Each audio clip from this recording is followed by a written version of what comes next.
and gentlemen and ladies, welcome to Game 77. Oilers in Anaheim to take on the Ducks. Now, I'm sure you've heard by now that we have a new goaltender starting tonight. His name is Olivier Rodrigue. Makes his NHL starting debut. As well as we're going to talk about Nathaniel Day in the first intermission. Mr. Day, have yourself a 24 hours. Also, have yourself a 24 hours. Trent Friedrich won't see you till playoffs. It is what it is. So, goalies in oil country. First start for Olivier Rodrigue. Let's hope it's a good win. Nathaniel Day signs a contract, 3-year re-signs with the Edmonton Oilers. And then goes ahead and makes his first pro debut for the Comets. Gets a shutout. Gets a win. Not too shabby for a 24-hour period for that young man. Any whoosies. Hopefully you guys are enjoying your Monday evening. Like I said, there's a lot of implications on this game and the Flames game. Oilers win any fashion, any way. They are playoff bound with a loss in regulation for the Calgary Flames. So Oilers win and regulation loss Flames. Oilers are in. Couple other games are on the schedule tonight. Absolutely, Bunny. Life off screen is way more important than life on it. What's up, Edmund? Hey, my friend. So, I have a question. Olivier Rodrigue, is he French or is he Spanish? Or is he a mixture of both?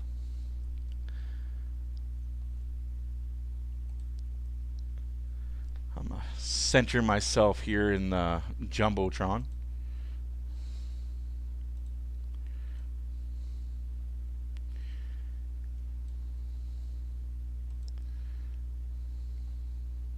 Oh, I hope tonight is a good game too. The Oilers are going 11-6 for the lineup, so that's 11 forwards and 6 defensemen. Hopefully it works out for them. A lot of fans out there are just bitter-ass babies about Trent Friedrich. Why would you waste assets on Trent Friedrich? What a dumb trade. It wasn't a dumb trade. If you watch that guy play against the LA Kings, he'll be back in plenty healthy come playoffs round 1. And then he'll do all the same things he did yesterday against the LA Kings. Also, if that's what the LA Kings are going to bring when we don't have anybody really top-end talent in the lineup, imagine what they're going to do when we have the top-end talent. Also, I will be reminisced if I don't say it. Congratulations to Alexander Ovechkin breaking Gretzky's record. Thankfully, we can move on and not talk about will he, won't he, how long will he play. Me personally, I think he's done after this year regardless. He was just playing to break the record. Broke it. Nothing more for you to do.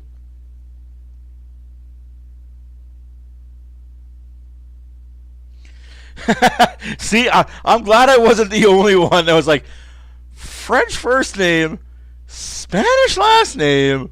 Huh. He's a mixed breed.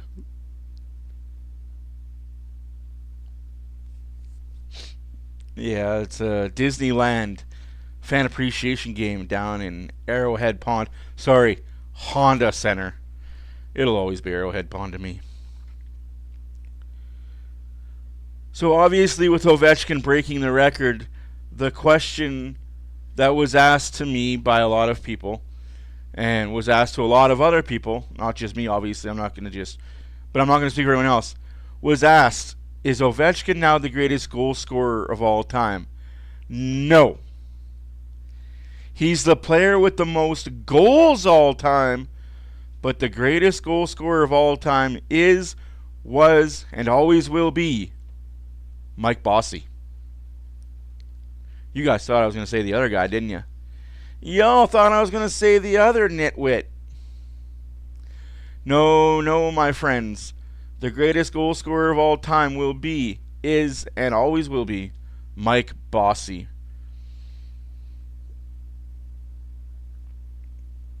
You guys got to remember, Gretzky was never a goal scorer. Scary fact, eh? Guy has the most goals and he wasn't primary goal scorer. I mean, let's go. Hopefully you guys are enjoying your night. I know it's going to be an interesting one in Anaheim. Corey Perry's last game in Anaheim, as he will retire at the end of the year.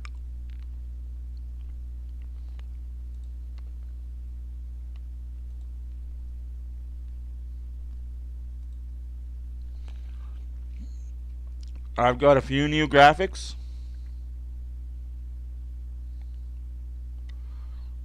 Absolutely, absolutely, Chucker. Like, see, us old folk know that it's Mike Bossy. Like I said, I got a few new graphics to show you guys today. Hopefully you enjoy them. Absolutely, Gretzky has more assists than most.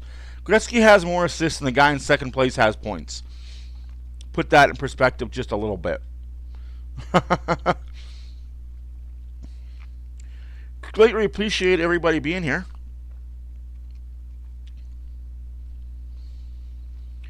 Again, Oilers game, and also thoughts and prayers to Greg Millen's family. He passed away suddenly. If you guys don't know who Greg Millen is, he was a broadcaster for Sportsnet CBC, goalie for the St. Louis Blues. He passed away earlier today or last night. Skoden. Let's Skoden! Come on. What are you waiting for?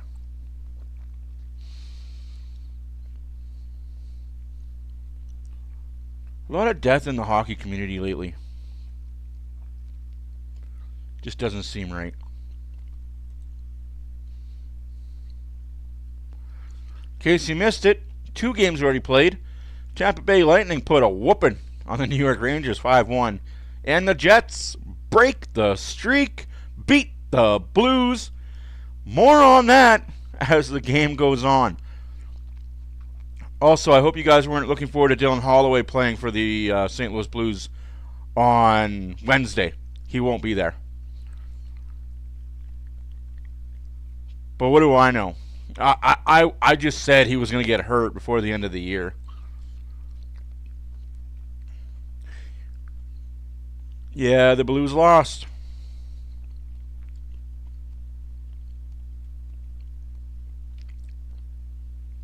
Dylan Holloway's out week to week. May miss round 1 of the playoffs with a lower body injury.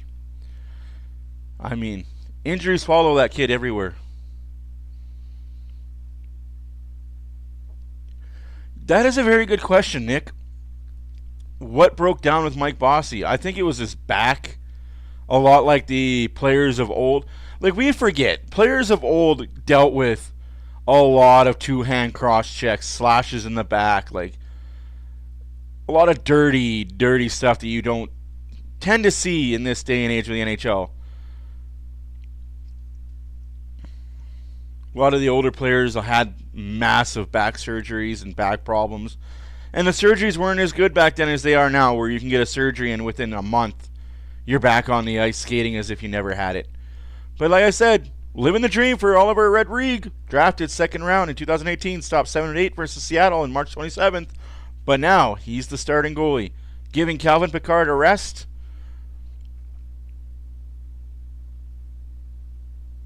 Yeah, no, absolutely, Nick. Absolutely.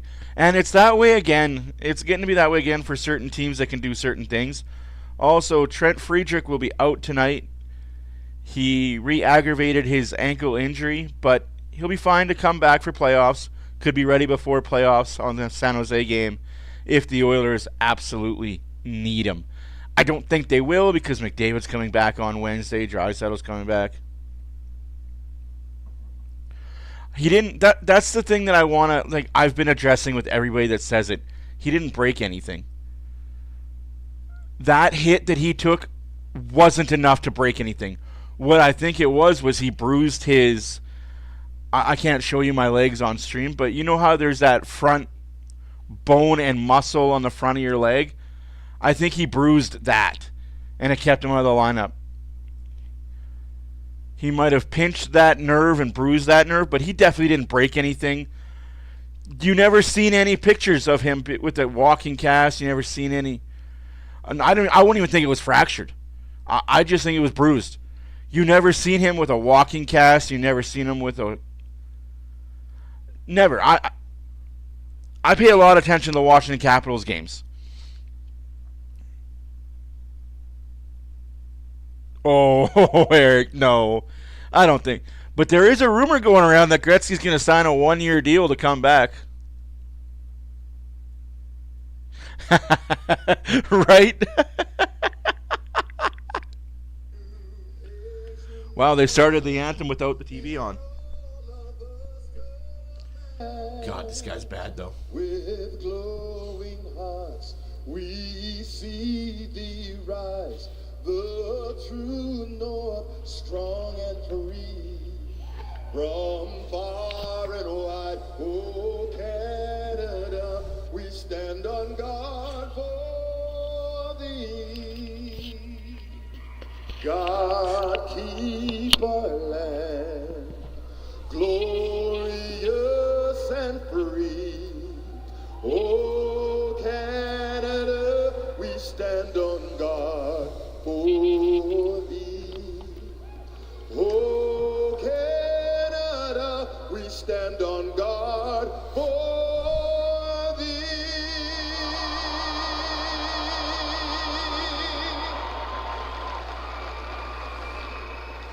Oh, say, can you see by the dawn's early light what so proudly we held at the twilight's last gleaming, whose broad stripes and the bright stars through the perilous fight. Wow. Oh, the ramparts we watched were so gallantly streaming, and the rockets red glare. Such a good pull, Nick. That was bad. That was bad. Gave proof through the night that our flag was still there. Oh, say does that star-spangled banner yet wave? Oh, the land of the free and the home of the brave.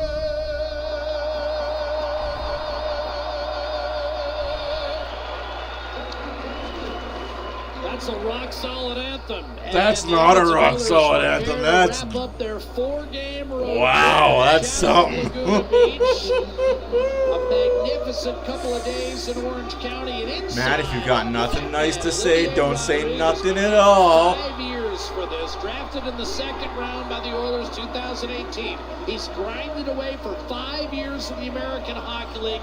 Those numbers aren't his best, but they do represent a career-high 40 games. No, He has been a very he's active goaltender in the old American R&B League for artist 30 from games Anaheim, played. California. Lucas Yeah, Dostal. he's a professional He's singer. the only guy to beat the Oilers in the last 5 years from an Anaheim Ducks perspective.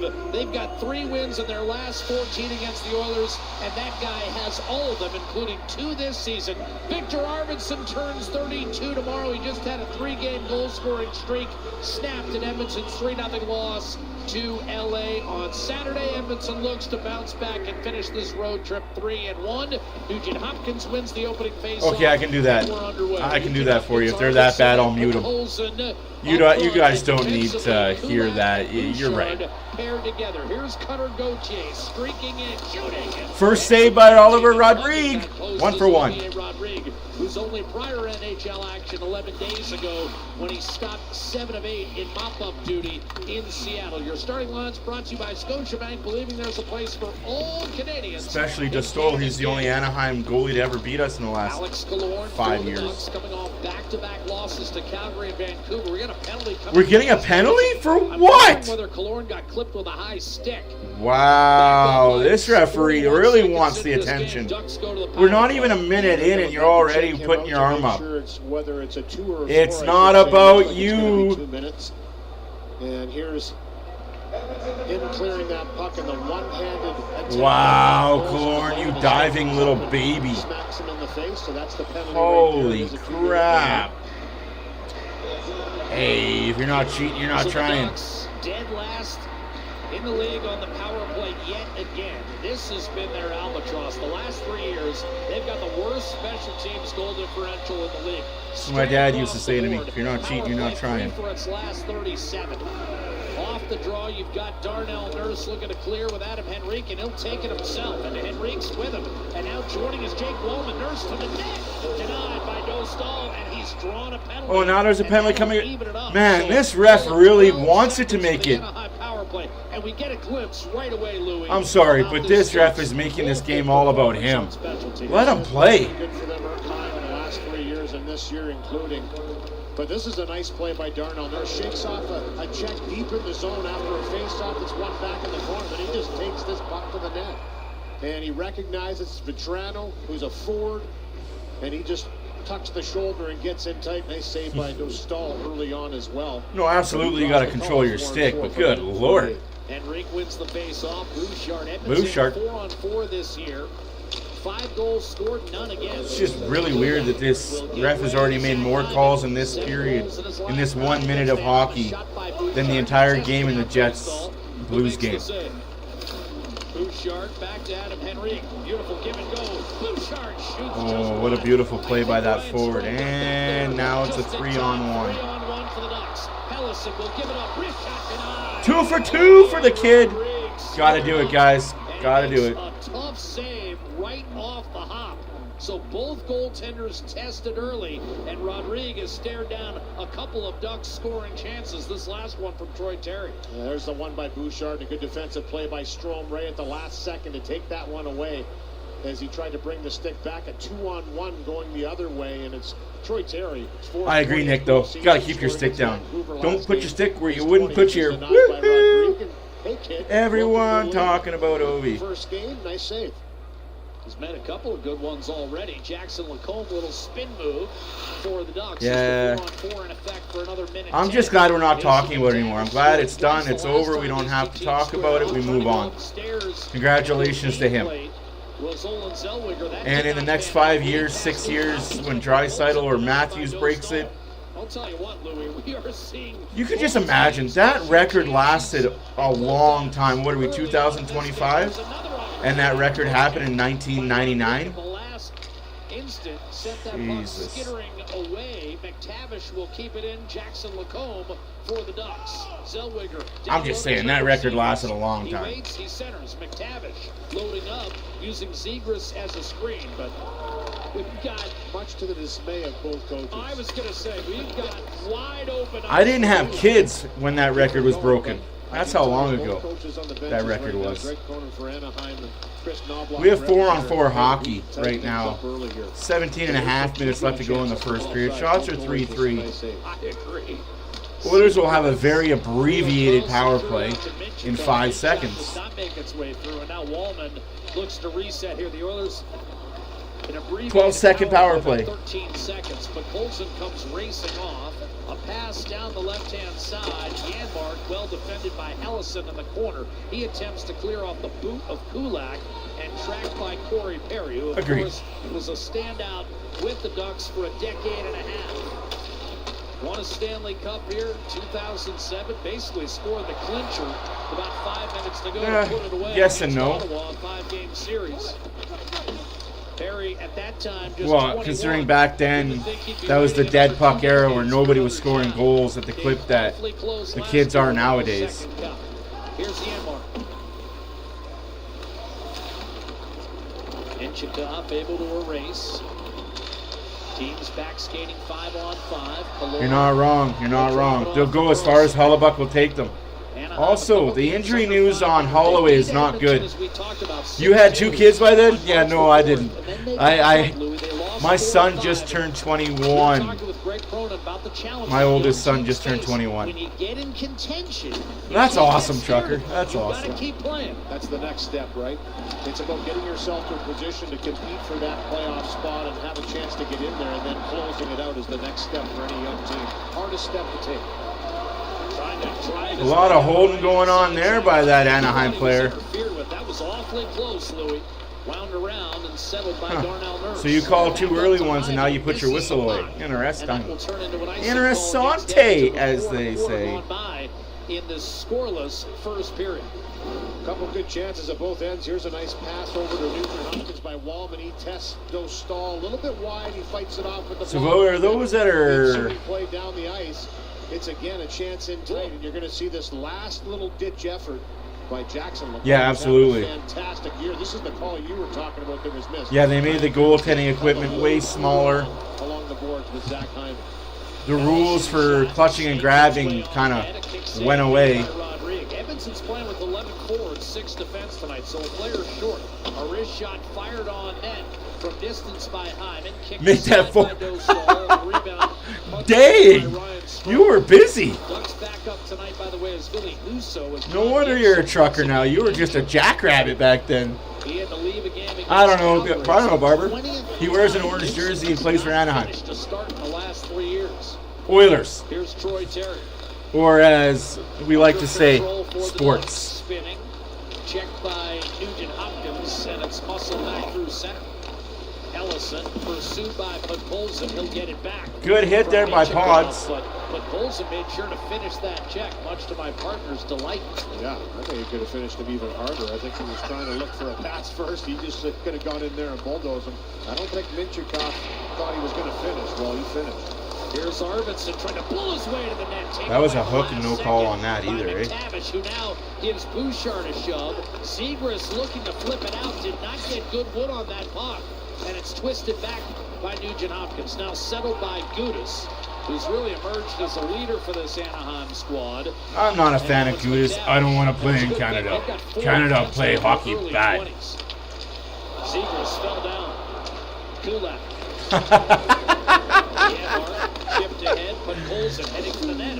Neither are Lumberjacks, apparently. But that's a different time. Another story for a different time. This period.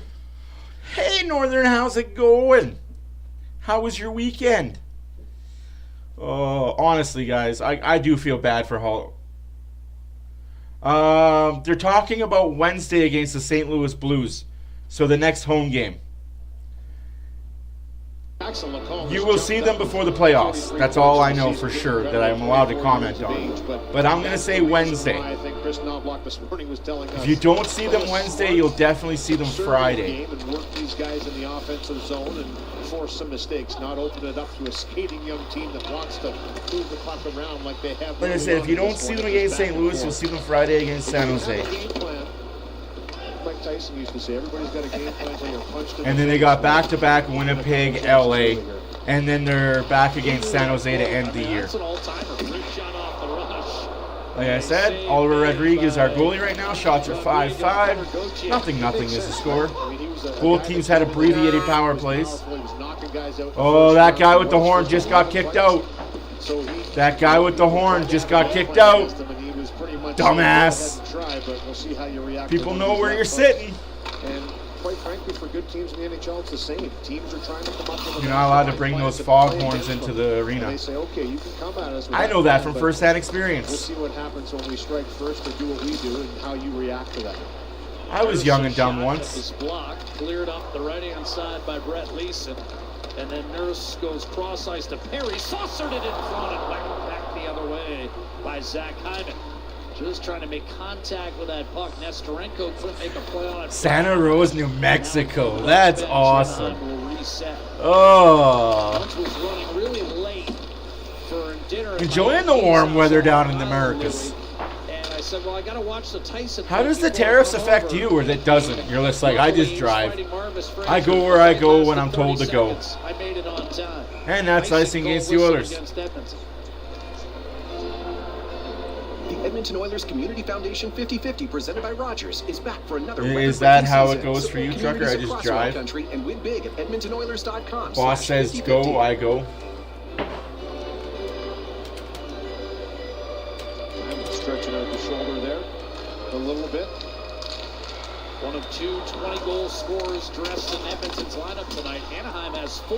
Now they all have 20, but they're still 20-goal scorers. Shot by Jackson Lacombe deflects wide without Draisaitl and McDavid, of course. Edmonton's only 2 are Hyman and Nugent Hopkins. Corey Perry with 16, Skinner with 15, Arvidsson 13, Bouchard 13. Here's Troy Terry in from the right-hand side. Wandering down low is Lacombe. Came free. Gudas protecting the blue line. Hangs onto it for the Ducks. Ryan Strowman, the game winner here against Edmonton back in the center. A shot deflected by Arvidsson. Broke his stick, though, so it's 5-on-4.5. Arvidsson will retrieve new lumber. Nugent Hopkins recognizes he's got some numbers and moves it up ice swiftly. Arvidsson's pass, however, eludes Max Jones, making his return to Anaheim for the first time. Of course, spent 6 years. Yeah, with the Ducks. no doubt. Late first-round draft pick back in 2016. No doubt. Last year with Anaheim, 9 goals and 6. He absolutely is, Nick. Stepping up, Zellweger, a shot blocked away by Rodrigue. Rebound, Oliver Shillington. Picked up from Colorado earlier this year. And the Ducks clear the zone. 11 minutes left to go in the first period. 5-5 with the shots for the Oilers and the Ducks. Nothing is the score. Both teams are 0 for 1 on the power play, although both power plays were all of 12 seconds long. Very, very abbreviated. Also a former Duck. Up the right-hand side, a chance, and a quick shot by Colangelo, and that was fought off. You don't want to know? I kind of wonder. Maybe Rodrigue got this start because he plays a lot of games in this building against the. No, that's not true either. They play in San Diego. They don't play in Anaheim. So I'm wrong. I take everything I was about to say back. I thought it's because he plays a lot of his AHL hockey in this building. But that is completely negative. Took it away from Henrik. Zegras flipped it off the boards and back to center. You need a permit to get in but not leave. I just want to make sure they know you're coming, not when you're leaving. Play host to St. Louis on Wednesday. We'll have that one for you. They don't care if you're going. They just want you to come. That's awesome, though. Oh, Northern, you're making me jealous. Steal by Yanmark. Out to Nurse. He shoots and a save made by Root beer floats are amazing. Rebound, Killorn. Oh. Long-time member of the Tampa Bay Lightning. Won a couple cups with him. Down low, given back by Carlson to Gudas. His shot stopped by Rodrigue. That's a whole lot of interference by 61 of the Ducks there again. Put that one at net at a crisp 94 offside. miles an hour, but here the Ducks are Shut up, Gudas. That was offside, you piece of shit. 9:33 to go in the first period. No score in the hockey game. Olivier Rodrigue on a beautiful night in You're not wrong, Nick. You're not wrong. That is a whole lot of hockey they play in the AHL on not a lot of days.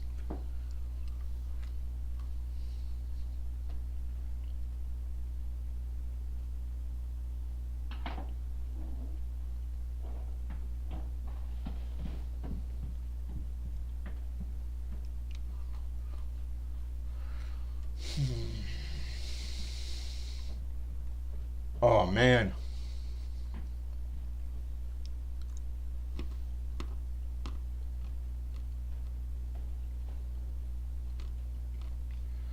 So anyways, if you guys haven't heard, Dylan Holloway will not be with the St. Louis Blues on Wednesday. Oh, absolutely love it. He is out week to week, possibly a month, with a lower body injury. I hate to say we told them so, but we told them so.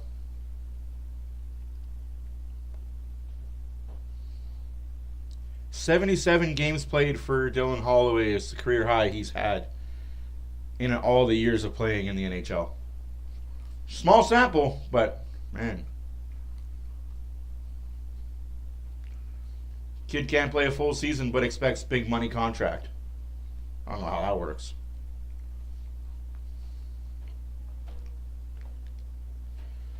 I do. Like I don't ever want to kick a guy when he's down. Like I'm 100% when I say that.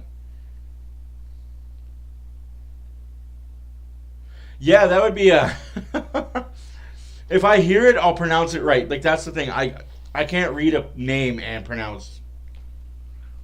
Even though I could put it into Google, Google will tell me how to say one thing a different way. You're right, Nick. You're absolutely right on that. But when you chase the money, very patient, awaiting. and I honestly believe this. I believe full-heartedly. Had he took the 1 year or 2 year deal for 1.5 or one, let's say he was offered 1.8 by the Oilers for 2 years. You take that deal, 3 years from now, you go get your $6 million, $7 million. The Oilers are going to pay you. Mark fell down on his own accord, got it to Hellison, and now up the right-hand side, Gautier's shot deflected up and out of play. Select Hudson Bay stores are closing, and you're saving. Shop now for best selections. Visit thebay.com for your store. Some exclusions apply. All sales are final. You know, I went and said a quick hello to him this morning in the room and said, congratulations on your first start. And I said, that's all I'm going to say right now. Because they have 3 more games played than the Oilers. And I got into that with another Blues fan telling me that, yeah, we have the same amount of points as the Oilers. Not really. It's begun. He's made some good ones. Well, I asked him about the heavy workload in the American League, and he said, until the games tied or equal, you don't have the same amount of points. At the end of the season, You can say, and I said this to him, you might as well add 6 points now that the Oilers have 3 games in hand. It'll be 2 games after this game. You might as well add 6 points to the Oilers record, more than what St. Louis had. Just give them wins. Act like they've won them. So technically, you're 6 points back of the Oilers. But people don't want to believe that. Horse fashion, we've seen Louis has gotten some early work early. Get in early, get some shots on you. And first start, I said first game, he did play in Seattle in the third. That's what I always do when a team is points-wise tied, but games-wise, whatever team has played the less games, I give them the points as if they've won those games already.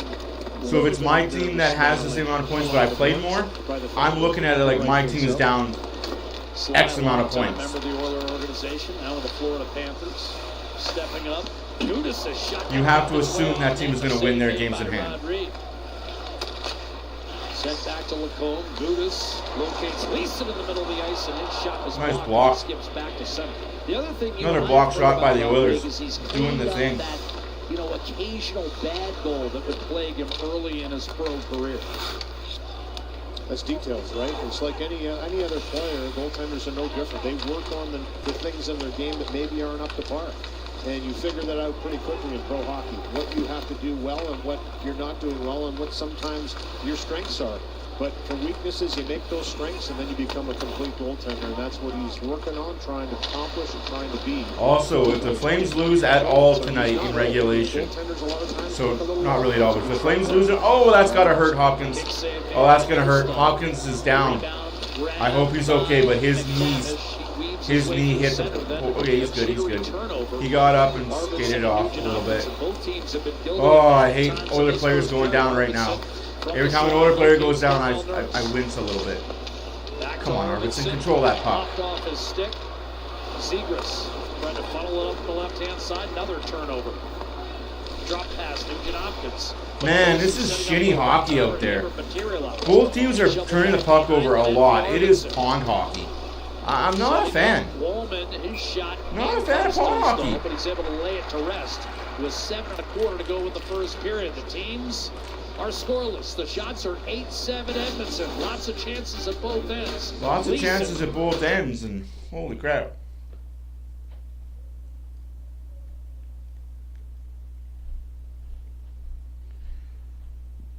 You're not wrong. You're not wrong, Renegade. If I was even 5% concerned about the Kings before the LA game on Saturday, my concerns are gone. We had a B lineup against their A lineup, and we held our own.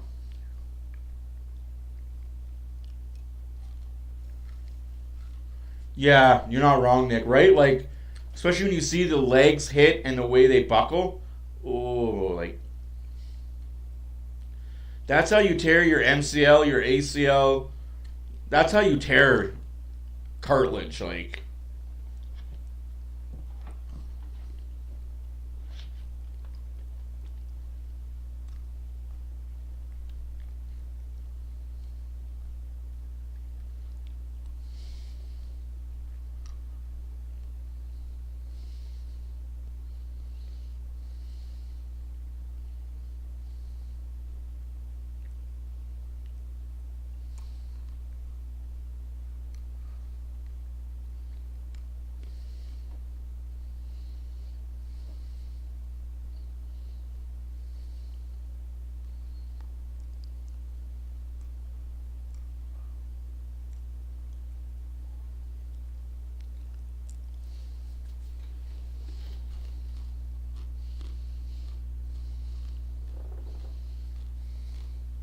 Is by the first netminder that leaves the ice. This was this morning. There goes the Hockey Hall of Famer Paul Coffey, Olivier Rodrigue, a little Draisaitl, McDavid, Picard, five from Calvin Pickard, Rodrigue, all standing there. I love it.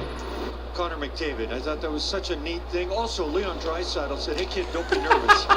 Easy for the Hart trophy." That's hilarious, Nick. That's hilarious. Got that Salt Lake going. Rookie netminder. Draisaitl hopeful to be back later in the week. Got that horse Same could be strength. said for Connor McDavid. Might be a game or two longer than Leon. Very tough to tell at this stage, especially the way they're going in practice. Here's Skinner to Yanmark. They're going to practice like they were ready 5 days ago. Looks pretty damn good. Shot by Nurse, and that's If you've watched any of their practices on Oilers.com or Oilers Plus, you would think McDavid and Draisaitl were playing every game. And he's going to be turning 33 years of age, and he's been around the block a few times, so to be riding shotgun, he also... Oh man, you're absolutely right. I'm very well interested in this defense with both a healthy Woman and an This is a journeyman. This is a guy that's been around, knows everybody. We call him the governor for a reason. And just I'm invested in this defense for sure. Days before his first start in the National Hockey League. You can tell. I like that communication. And Pickard, after that 6.5 minutes left to go in the first period. Still nothing. And give him a shot and say congratulations on getting some time in the NHL, because he knew. Well, he's been through it, right? How's that not a penalty though, eh? Guy's stick is clearly between the legs. No call. Who had a lengthy conversation in center ice with Calvin Pickard. Louis and I are trying to figure out how Pickard, Canadian in his mid-30s, knows the Czech-born Dostal in his early 20s. Zach Hyman getting ready for the face-off to Dostal's left. I don't think he can help himself. No. If he's, stretching beside someone, he's going to open up a conversation. He loves to chat, and he knows a lot of people. Garrulous, relentlessly so. And what a season he's had. Bouchard tried to center, and that was well defended. Pickard stopped. Evening, Epic. How are you doing, sir? On Saturday afternoon against the LA Kings. 10-7 shots for the Oilers. LA's playing Calgary right now. Again, Nothing. Enters tonight. 4 points behind LA in the race for in a potential first-round matchup. So a lot of me, Brings it in deep. I'm going to say 95% of me wants the Oilers to win. Vegas has won 2 in a row to stretch its Excuse me. lead. 5 The Oilers to win, LA, San Jose to win tonight Edmonton. in regulation. So it looks like Let's just get the playoffs the clinched. streak in professional sports without a division title will be extended another year. Edmonton has not won its own division since 1987. Terry pops it in. Emberson up the left-hand side. Islanders are next. They last won the Patrick division, as it was called back then, in 1988. Here's Troy Terry. Taking a skate with 5 and change remaining in this scoreless first period. Very subtle. Like if you weren't But Colson, paying attention, you'd think both teams were the exact same color. Deep, pursues the puck. Jones Should have just put Anaheim as their purple color. Emerson. I miss those purple jerseys. That was shot from distance by Emerson. Jones one-handed the rebound. And wow. Off the boots of Ellison. The captain back on it, but Colson will give it to him. Stetcher loading up, playing on his 31st birthday. Troy Stetcher's 31 years old today, folks.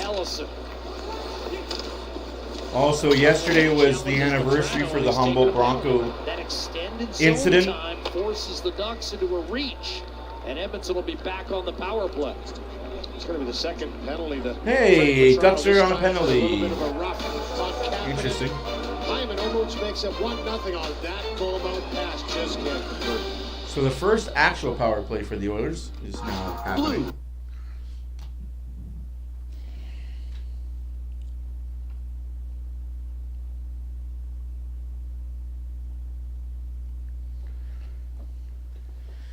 Oh, I don't know, guys. Like I said, I'm hoping for a win here. I'm expecting a win here.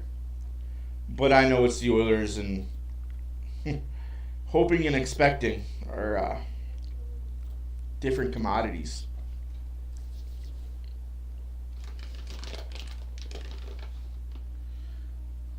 Yeah, Skinner's returning. That's why Rodriguez getting this start. And him and Kane are staying in Bakersfield.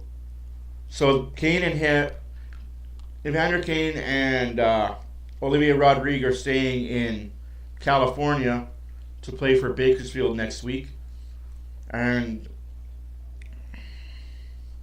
well, this week, I guess.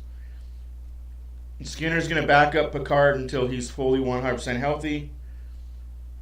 He's going to play one of the two games, either Winnipeg or LA, depending on the situation. Next weekend, Saturday, Sunday, Monday. And then go from there. I really hope he's better, 100%. Whatever mental shit he was going through is cleared up, and he can just leave the personal and emotional shit at home and play hockey and win us hockey games.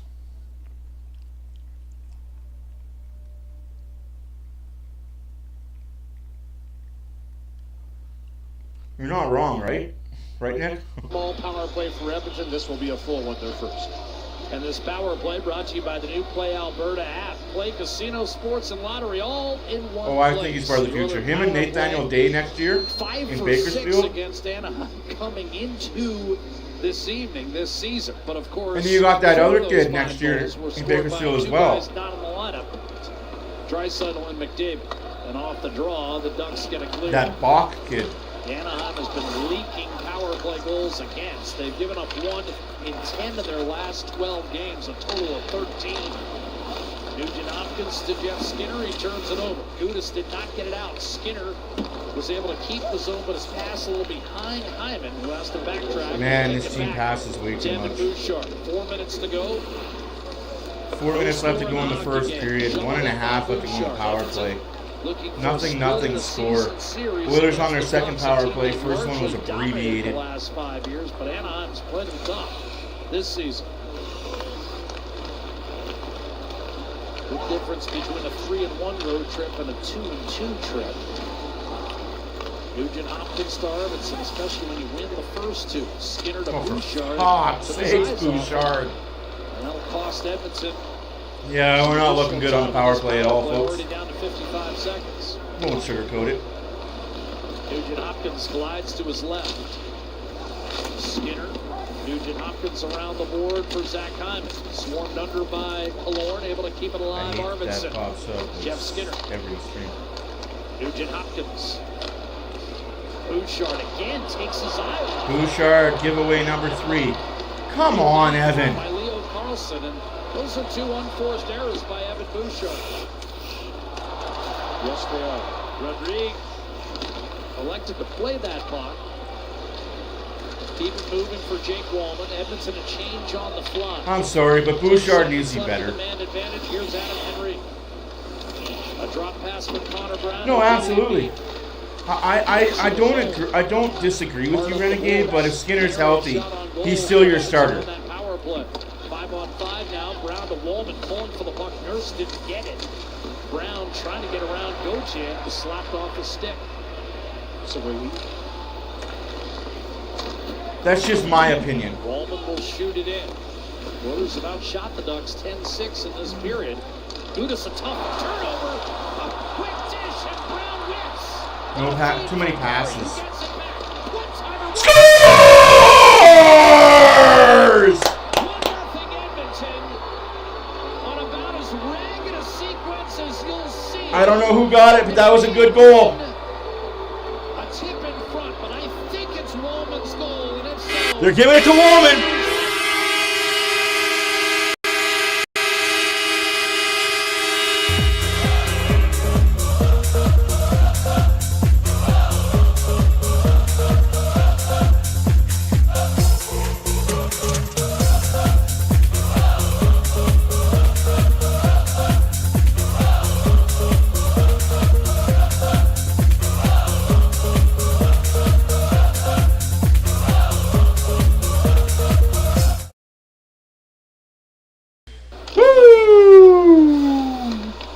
That's what you needed. Feudal power play. That's okay. The Wallman is here.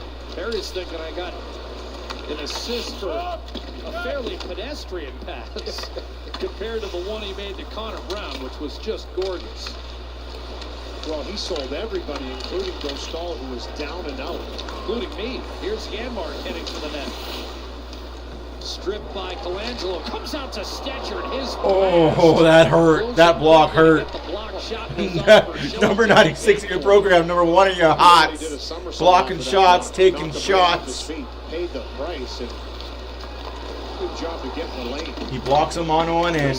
He shoots it on the other. Edmonton has the first goal. Blocking shots, scoring goals. There it is. Nurse, shoot! You just saw Wallman shoot. You shoot from there, you're going to score.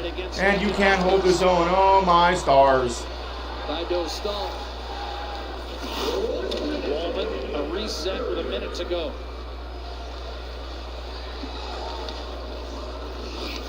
Wallman will dump it in. Oh, that could have been two. He said there might have been a tip.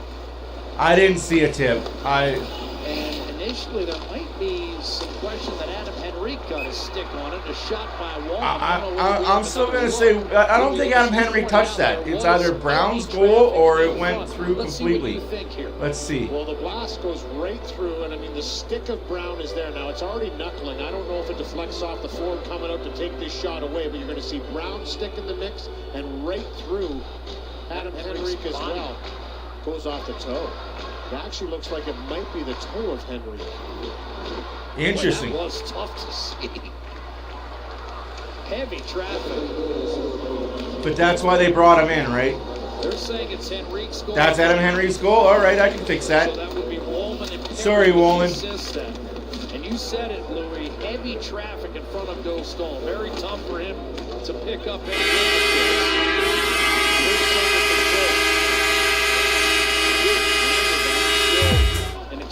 Gotta correct the mistake, boys. Gotta correct the mistake. It is Adam Henrique's goal, assisted by Wallman and Corey Perry. 10 seconds left to go in the first period. 1-0 Edmonton. Shots are 13-6 for the Oilers. Just holding the outside. Holding the outside, and that's it for the first period. First period over. How'd you like that first period, boys? Ladies and gentlemen. Gentlemen and ladies. Like I said, my name is Matt for Oilers Fan Reaction. Hopefully you guys are enjoying your Monday evening. He didn't need to be busy. Didn't need to be perfect. Oh yeah, it tips off his skate. Ooh. That's why they have little tiny cameras in the building to be able to see what goes on. I just got a view of the camera they show me. Anywho's, how's everybody doing? Henrique, Wallman with the assists. Hey, man. A goal's a goal's a goal's a goal. I don't care who scores, how scores. They scores. Very light schedule in the NHL. Henrique's 11th. Wallman has 33 assists. Corey Perry has 10 assists.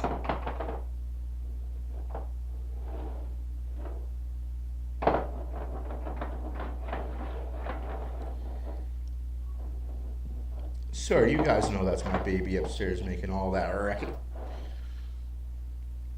Anyways, there's only 4 games on tonight. 2 of them are already finalized. So let's quickly talk about them. Sorry, there's 5 games tonight. Oilers 1, Ducks nothing after 1. After 1, Kings 1, Kraken 1. With about a minute left to go in the first period, Flames nothing, Sharks nothing. Shots are 17-7 for San Jose. And the 2 finals, the Tampa Bay Lightning 5, the New York Rangers 1. The Winnipeg Jets 3, the St. Louis Blues 1. Now that you get it, got it good, and understood.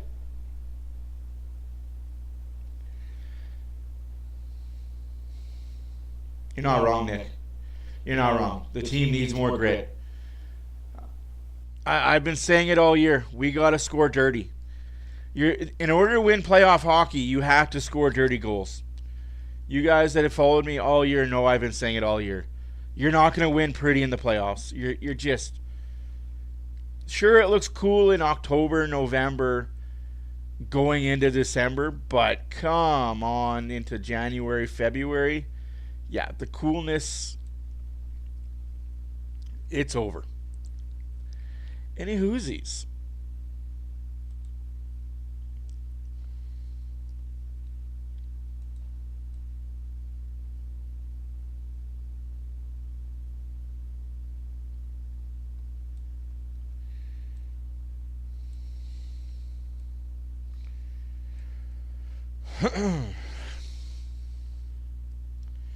Right? Like, you got to score ugly. Got to score dirty, got to score ugly. You can't pass it in the net every time.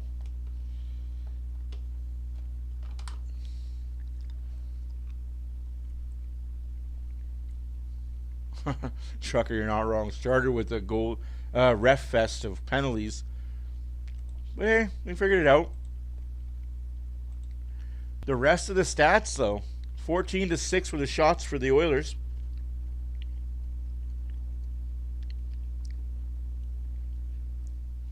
That's always a good thing. 50% face-off versus 50% face-off. Hits were 6-2 Oilers. Block shots 6-2 Oilers. Giveaways 6-4 Oilers. And takeaways 1-1.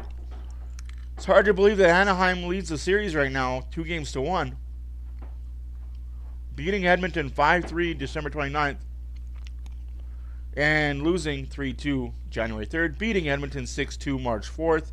And now losing in the kind of game decider, series decider, 1-0, April 7th.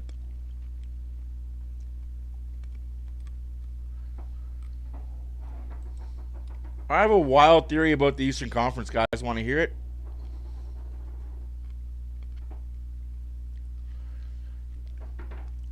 I know there's a nickname, the Janitor.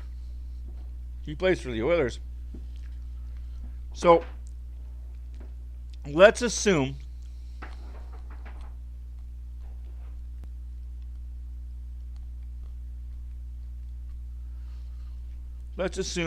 Florida Panthers don't want to play the Tampa Bay Lightning. That they would rather play the Toronto Maple Leafs. So they purposely lose a couple games, have Ottawa pass them in the standings. So then you got Ottawa, Tampa, Florida, Toronto.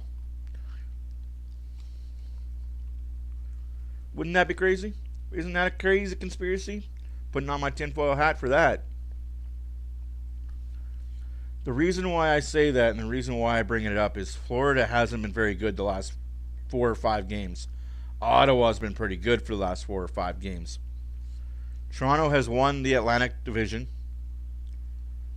So they're the third place team in the Atlantic no matter what. Now who do they play? Do they play Ottawa? Or do they play Florida? If you're Florida, who would you rather play? Tampa Bay or Toronto? if I'm Brad Marchand, the Florida Panthers, my easiest path to the final again is through Toronto. Just saying.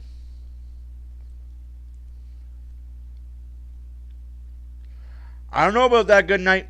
I don't know about that. Have you watched the Florida Panthers play hockey lately?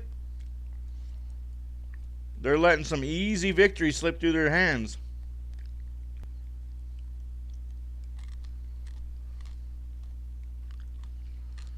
They're letting some easy victories slip through.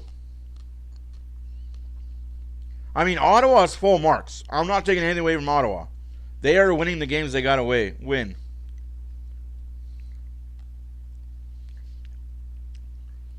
Ottawa has struck a match when it's hot.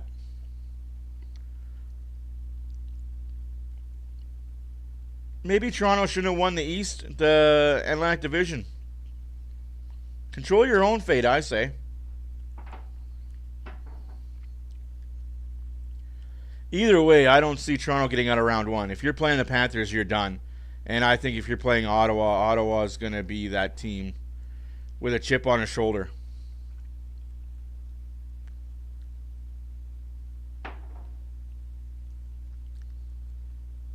Hey, it doesn't matter if you're on a 10-game losing streak or a 15-game winning streak heading into the playoffs. All standings start back at zero. Right? Very much. Craig Anderson vibes of a few years ago. It definitely gives me that Craig Anderson, the young Craig Anderson. Patrick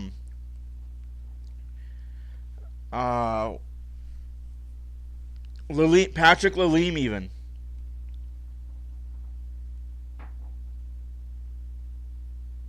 Yeah, their backup is garbage. That's what I mean. Why'd you trade away Knight? You thought he was expendable. Again, that's why I don't understand these teams that rely so heavily on one guy. Yeah, you paid that one guy $10 million, $9 million, $8 million, $7 million, but now you've got one guy to rely on, and your backup is iffy at best. Now the Oilers have two guys that can be reliable. Yeah, you don't like the numbers of the save percentage and the terrible goals they let in, but are they winning? Yeah, I'd say they're winning. Only goalie town to have 220 wins. That's not nothing.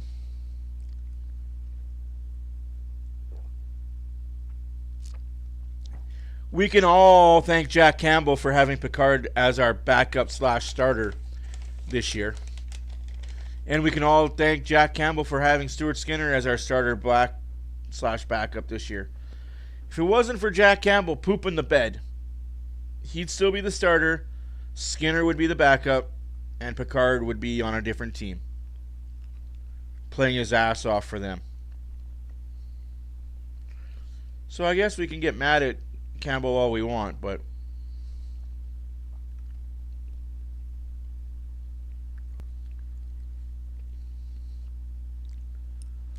anyways, touching on the goaltending of the future. That's awesome. We got Nathaniel Day coming up. Speaking of goaltenders of the future. Signed a contract, his first ever pro contract, after his Flint Firebirds get kicked out of the OHL playoffs. Goes to the Comets in the East Coast Hockey League. Gets a shutout. He goes to Fort Wayne Comets, gets a shutout. 24 save shutout. Not too shabby. Not too shabby for him. 24 hours. That's 24-hour span. He gets a shutout, gets a game. And then our starting goalie in the AHL gets his first ever NHL start in Olivier Rodrigue. Wouldn't that be, I'm not saying it's going to happen, I'm just saying, wouldn't that be serendipitous? Rodrigue gets his first NHL start, ends up winning the game. Nathaniel Day gets his first ever pro start, wins the game, gets a shutout. Like, that's just Oilers goaltending of the future.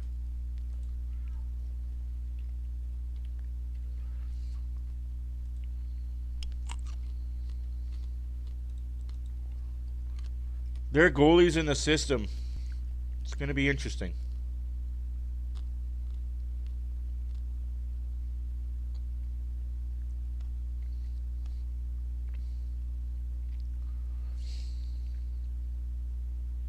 Like, we got Delia, who's done at the end of the year, won't resign. Unger, who's in the East Coast Hockey League right now, he won't be back. Oh, that's so cool. Prospect goalies, we got Vinny, we got Johansson over in Sweden, Nathaniel Day, and we got a guy in Taylor. I don't think Taylor's going to be much, but the first three, Day, Johansson, and Vinny, they could be big guys. Also, I totally forgot that we had a guy named Brzkin in the KHL. Apparently he's coming over to Canada next year. Apparently he's going to be at training camp. Oh, man. Don't say that, man.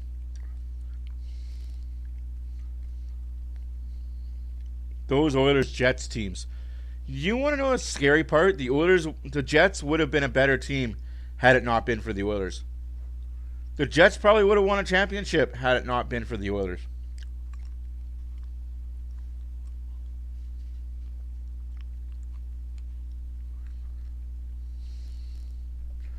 So what you're saying, Renegade, is there's a chance. You're saying there's a chance.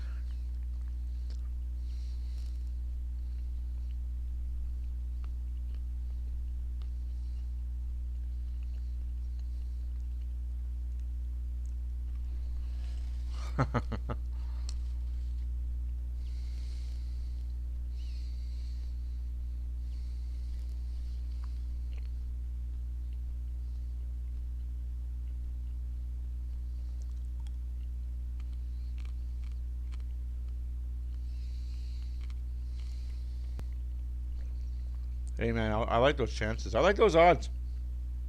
Oilers Jets in round 3.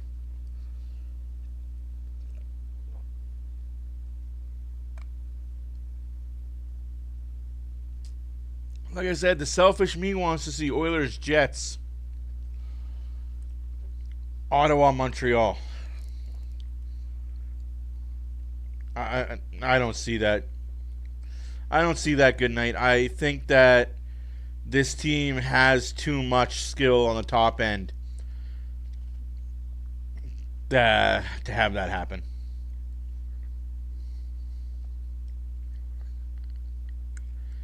Especially watching that LA game the other night, that is not.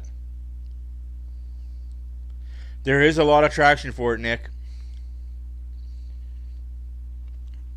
Well, because you're seeing Dallas, Colorado. Right out the gate, you're having probably 2 of the top 3 teams in the West. No offense to the Pacific Division, but Colorado and Dallas are probably 2 of the top 3 or 4 teams in the West. One of them are gone in round 1. Florida, Tampa, arguably the top 2, maybe 2 of the top 3 teams in the East, gone in round 1.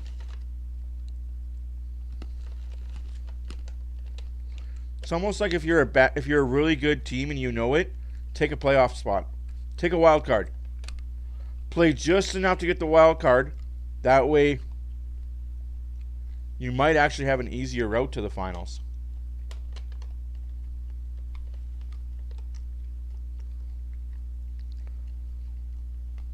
Right? Like,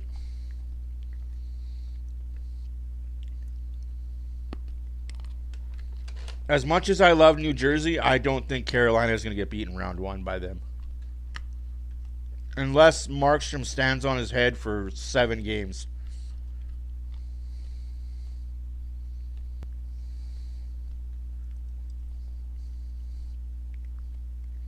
No, exactly that. Exactly that. The NHL is also talking about the circumventing of the salary cap. Although if you hear Gary Bettman and Jim, I don't even know what his first name is, Daily Talk, there's no problem with the CBA as far as circumventing the salary cap and teams using LTIR. We don't have a problem with that. There's no problem in the NHL. So I asked a question to my group of hockey friends. who are way smarter than I am. As far as my hockey friends go, I'm probably the dumb in the group. If there's no problem with circumventing the salary cap every year, and you don't think teams that use the LTIR system are better off, explain this to me then, senor.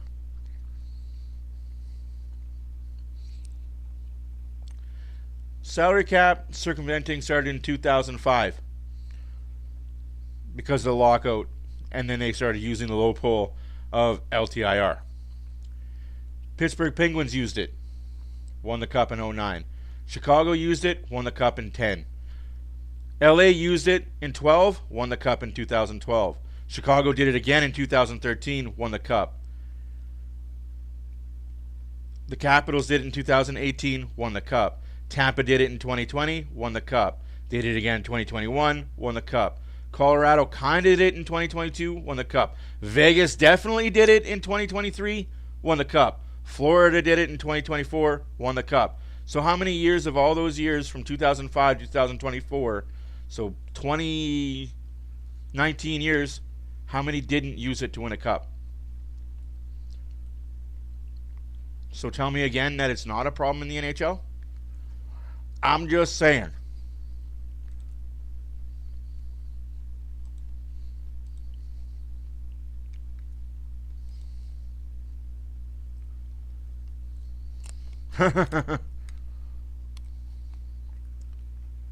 Yeah, you're right, Barbershop. I never would have thought that at all. Like I said, I had the Rangers out just because I didn't trust their offense. But Boston, I didn't have them out at all.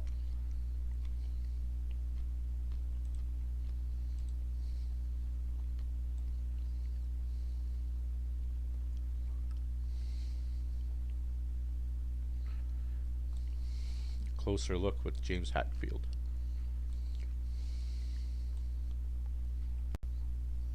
Should have used Specsavers.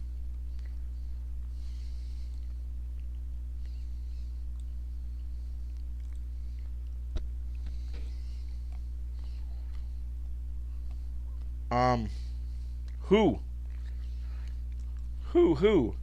I knew Ottawa was going to be there, but I didn't think Montreal was. I didn't think Montreal was going to make that step this year. Yeah, you're right about that. Good night. Wings do need a GM. The Yzerman plan is not working. Maybe that guy in Toronto, Brendan Shanahan, can go help him out. I hear they're close friends. That's actually a joke. From what I've heard through certain circles, Yzerman and Shanahan don't get along. I don't know if it's true or not that they don't get along. It's just something I've heard in passing and walkings by, that those two don't get along. I mean, how often do you get along with teammates?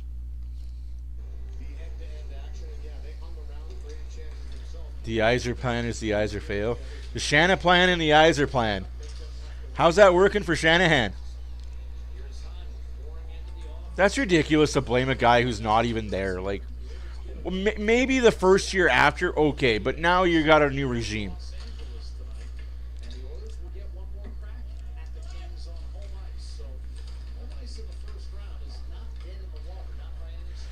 Speaking of new regime, Vladimir Guerrero, 14 years, $500 million with the MLB Toronto Blue Jays. Man. I can't even count that high and that many zeros per year. That's a lot to play baseball. That's awesome, Northern.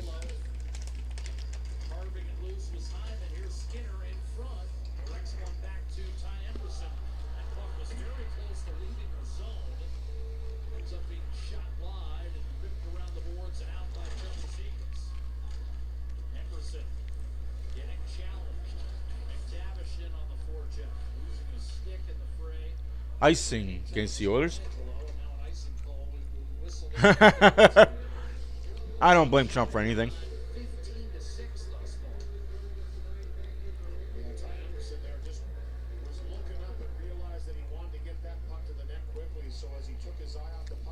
split second. We've seen that a few times in this game. Bouchard in the first period a couple of times. The instinct is to want to corral that and just zip into the net.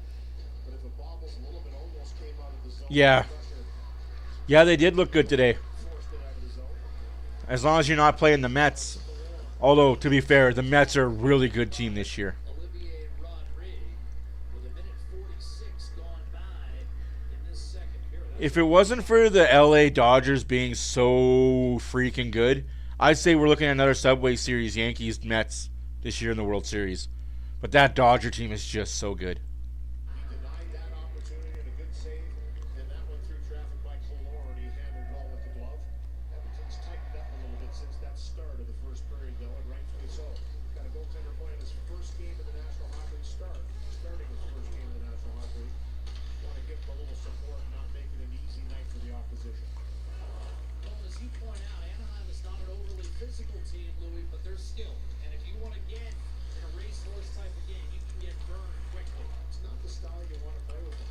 And I know some people will say, well, Edmonton's got some talent as well. They're depleted in this lineup, and I think you have to simplify, too. Juicy rebound issue by Rodrigue. Yeah, I saw that coming. What a bad giveaway. What a bad fucking giveaway.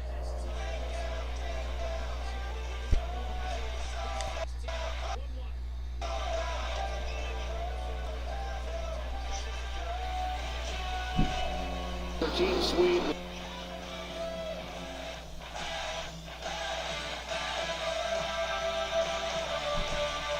First knocks this one down. Killorn battling in front of the net.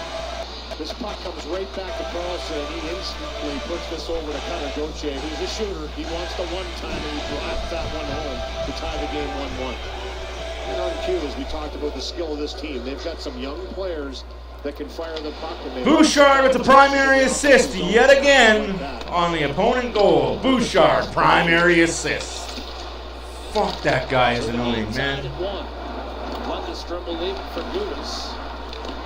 Up the boards, but not out. Good keep. I'm sorry, guys, but we're going to pay this kid $10 million? Jackson Lacombe. For what? Up to Leeson. Ducks having trouble emerging, and now stripped off of Lacombe, who just took his time, and Connor Brown made it pay. Now Janmark back on it for the Oilers. Angled off the boards to Evan Bouchard. Shovel across, Kulak, Brown, one-timer Bouchard in the save. Wait. In front. We're going to pay that kid $10 million a year for 8 years. For what? You hear Nikita Nesterenko, and you don't think born in Brooklyn, raised in Coney Island, which is in the borough, but it's exactly. Nesterenko's parents were Russian, but he's a lifetime New Yorker. Wow. Who checked off the stick of Matthias Janmark, and here comes Ryan Strome, the former Oiler. And I think he's drawn a penalty on Podkolzin. He got a stick in on the hands, Louis, and when he kept it there, he gets the call here at 3:31 of the second period. There's been 4 penalties in this game, 2 from Frank Vetrano of the Anaheim Ducks, and this will be Podkolzin's second penalty. High sticking in the first period on Killorn, and this one just gets that stick into the hands, as you mentioned, Jack, a little bit. Very unlike Podkolzin, who typically is moving those feet. He was all the way back on the defensive Ducks power play. The first one wasn't very long, as it was 4-4 with the penalty to Vetrano for slashing. So Anaheim, a club that went more than 11 minutes in this game without a shot on goal, all of a sudden gets the equalizer, now a power play. That's what thick skin will do for you, Nick.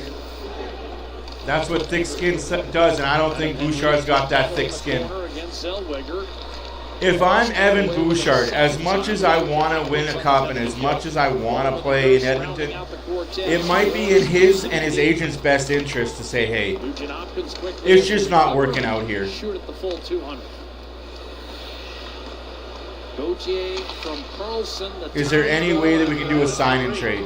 Tipped in a drive from What do you mean? Near the end of the first.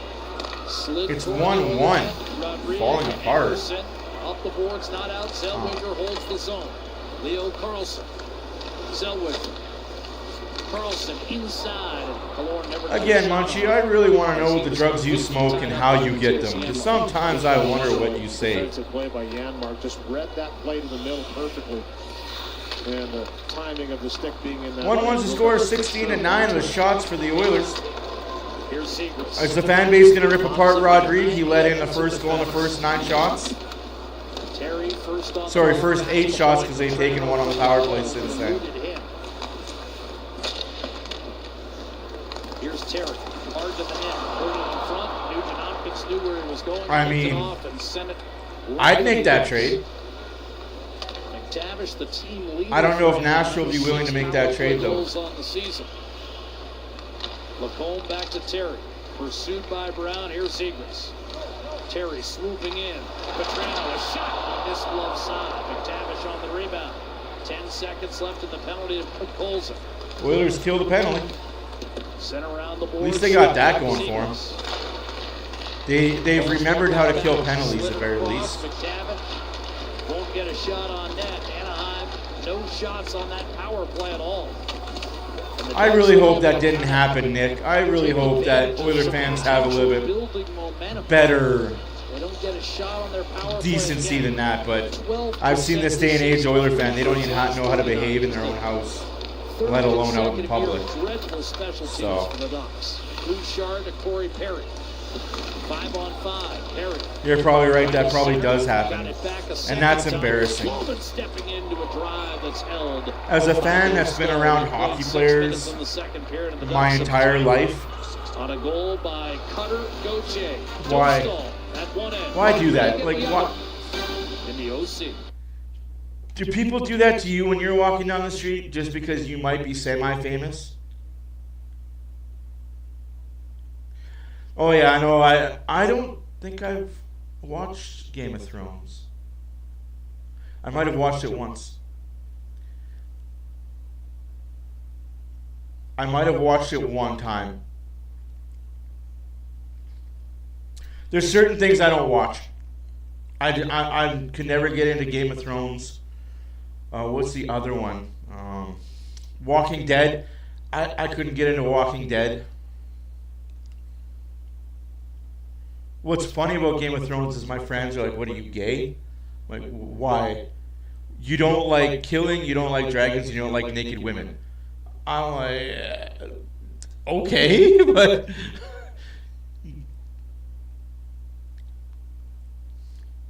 I never read the books, so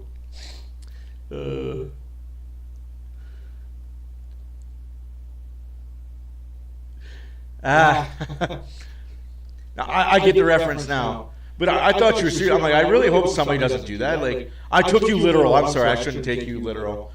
I shouldn't take anybody in this channel literally. We're all a bunch of jackass, sarcastic people in here. But yeah. Sopranos, absolutely. That's my episode, Sopranos.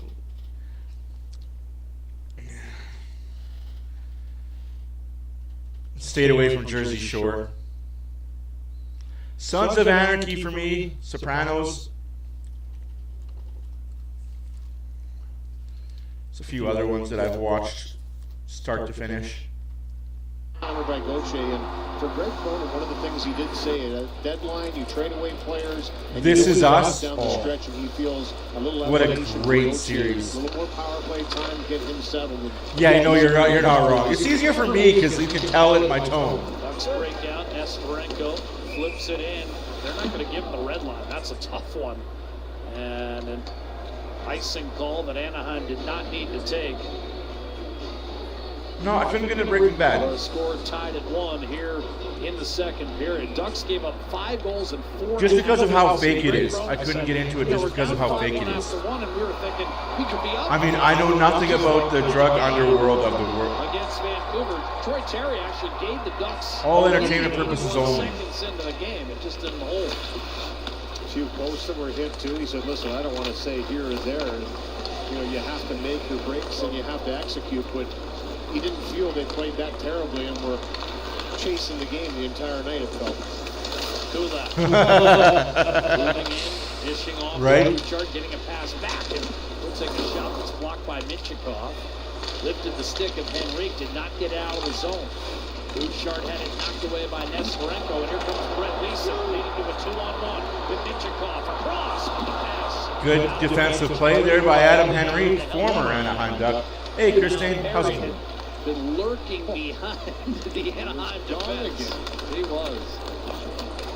Cutter Gauthier driving it to the net with a backhander upstairs, 2-1. Gautier's got 2 against the Oilers. He remains red hot against the Oilers. His second of the period. And the Ducks have their first lead.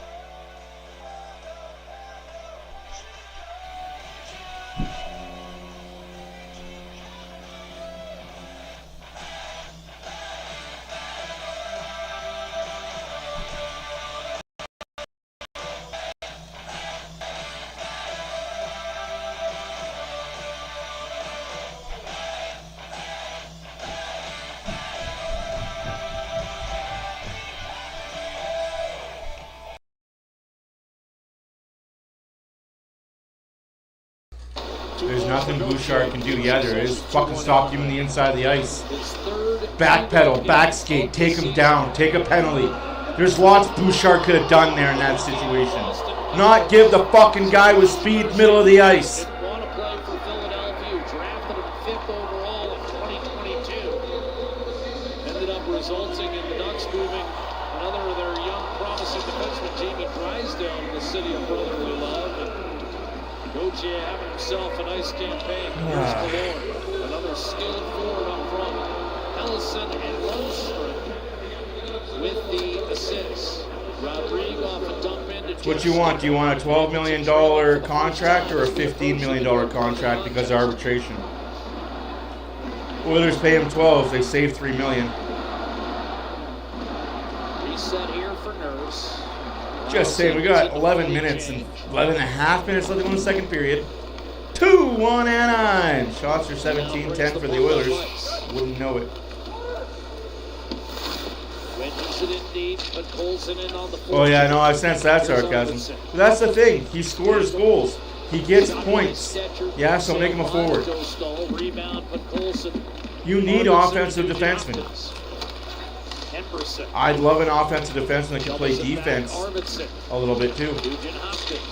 Give me an offensive defenseman that'll get you 50, 60 points, as well as be a plus player on the ice. Two right-handed defensemen on the ice. Here's Arvidsson, wide open Stetcher, shoots, and that was stuck by Dostal. Might have hit Nugent Hopkins in front. It might. They were right side by side, and that puck Pink is your favorite color? Instead of Dostal, as Ellison shot. Pink's your favorite color? Good night. All right. I wonder if I'll see him. What's up, brother? How's it going, brother? Oh, Hopkins took a shot to the wrist. I'm sorry, guys. I'm just... the top guys can't get back fast enough. Looks like he's okay. Dostal was trying to get his blocker into position, and it caught Nugent Hopkins maybe in the ribs. Here's... Got him in the wrist. Are you not watching? Beautiful feed. Bouchard, and Dostal looked behind him. I believe he has it pinned near his right hip to keep the Ducks 2-1 lead intact. And he figures to face a lot of rubber the rest of the way. 4 times this year, he's had to make more than 40 saves in a game. Yeah, you know, that just is a bad feeling for a goaltender. He doesn't feel that puck in the body somewhere. Thinks he's made the saves, but he's like, I don't know if I like the way this one feels. There's commotion behind me. And does have it, though, and is able to hold on to it for the whistle. But a good activation. Nice pass to send in Bouchard, who gets up on the rush and finds that shot. Bouchard to Corey Perry. Gliding behind the net. We have a lot of Ducks on our team, I just realized. Max Jones, Perry, Henrique. Kulak knew what he was doing there. Hyman actually was going to chase it down, thinking it wasn't going to pop on a balloon. Perry went down hard there. Puck drifts back in front. Dostal able to scoop it up. Perry, kind of a yard sale on the ice. He'll leave the one glove and a stick. And he's now going to be checked on by head athletic trainer T.D. Force. That should be a penalty, not called though. Yeah, Gudis. Gudis, you fuck, man. You're such a stupid fuck stick. It's not a collision when one player pitchforks the other. That's interference! I mean, he pops him. That's a penalty. Yeah, no shit, Louis. Missed by the officials. I am sorry. That's an elbow to the fucking head! There's two guys on the ice. That's an elbow or a shoulder, whatever you want to call it, to the head. That's the old Radko Gudis right there. That is a chicken wing right there, absolutely. That is a fucking elbow to the head. Go by him for whatever reason and just sticks out the chicken wing. And once again, we've got a 10 forwards for a guaranteed penalty that Down 10 forwards, and a guy doesn't even get a penalty for that. Good job, official. Holy crap. Absolutely. Yeah, he was. He was a guy that... Can you imagine if that was an Oiler player that did that to fucking is a guy that would get back up, take the punishment, he didn't care. Zegras? He cleaned it up and has become a real valuable player in the 5-minute and a game. That's a flashback. No question. What a fuck. And you couldn't even go to center ice and talk about it? Be like, hey, did you see it? That's where you got to change the rule and have a linesman come in and be like, hey, did you see it? No, I didn't see it. And the linesman says, yeah, I saw it. He fucking... He was sitting underneath his right pad, but not covered. Good night. You're going to find yourself on the mute button, man. Just for the natty right there. don't put your inept Toronto Maple Leaf attitude on us, guy. Sorry your Leafs suck in playoffs. That's where, as a linesman, you need to go to the ref. Did you see what happened? And the linesman says, yeah, I saw what happened. He chicken winged him. Hit to the head. That's a call. Okay, I'm a ref. I missed it.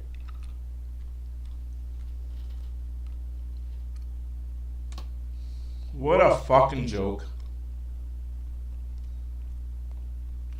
So I get it that this ref was worried about where the puck was and his feet was, but what the hell is the back official looking at? Oh, that's pretty nice tits in the second row with this blonde chick. Holy crap. We know we're in Anaheim, but good Lord, pay attention to the ice.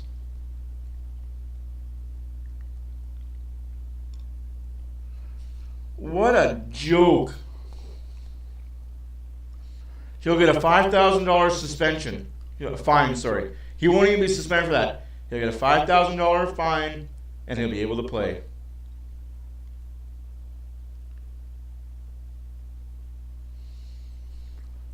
You can't expect anything from the refs in this league anymore, man. It's playoff time. You're a Canadian team playing against an American team. Good luck getting the call.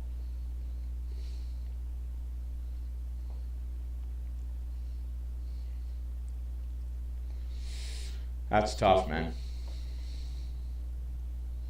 That's tough.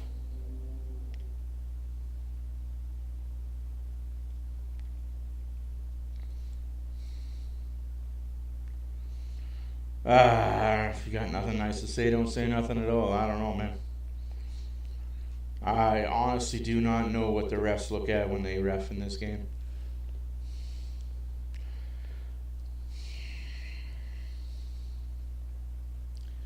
I know as a ref when I ref junior hockey, if I missed that, I'd have the head official.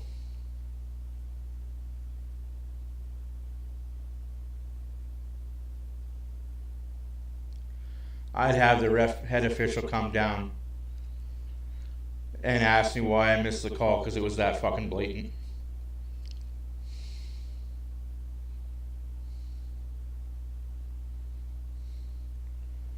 What a fucking joke. Huh.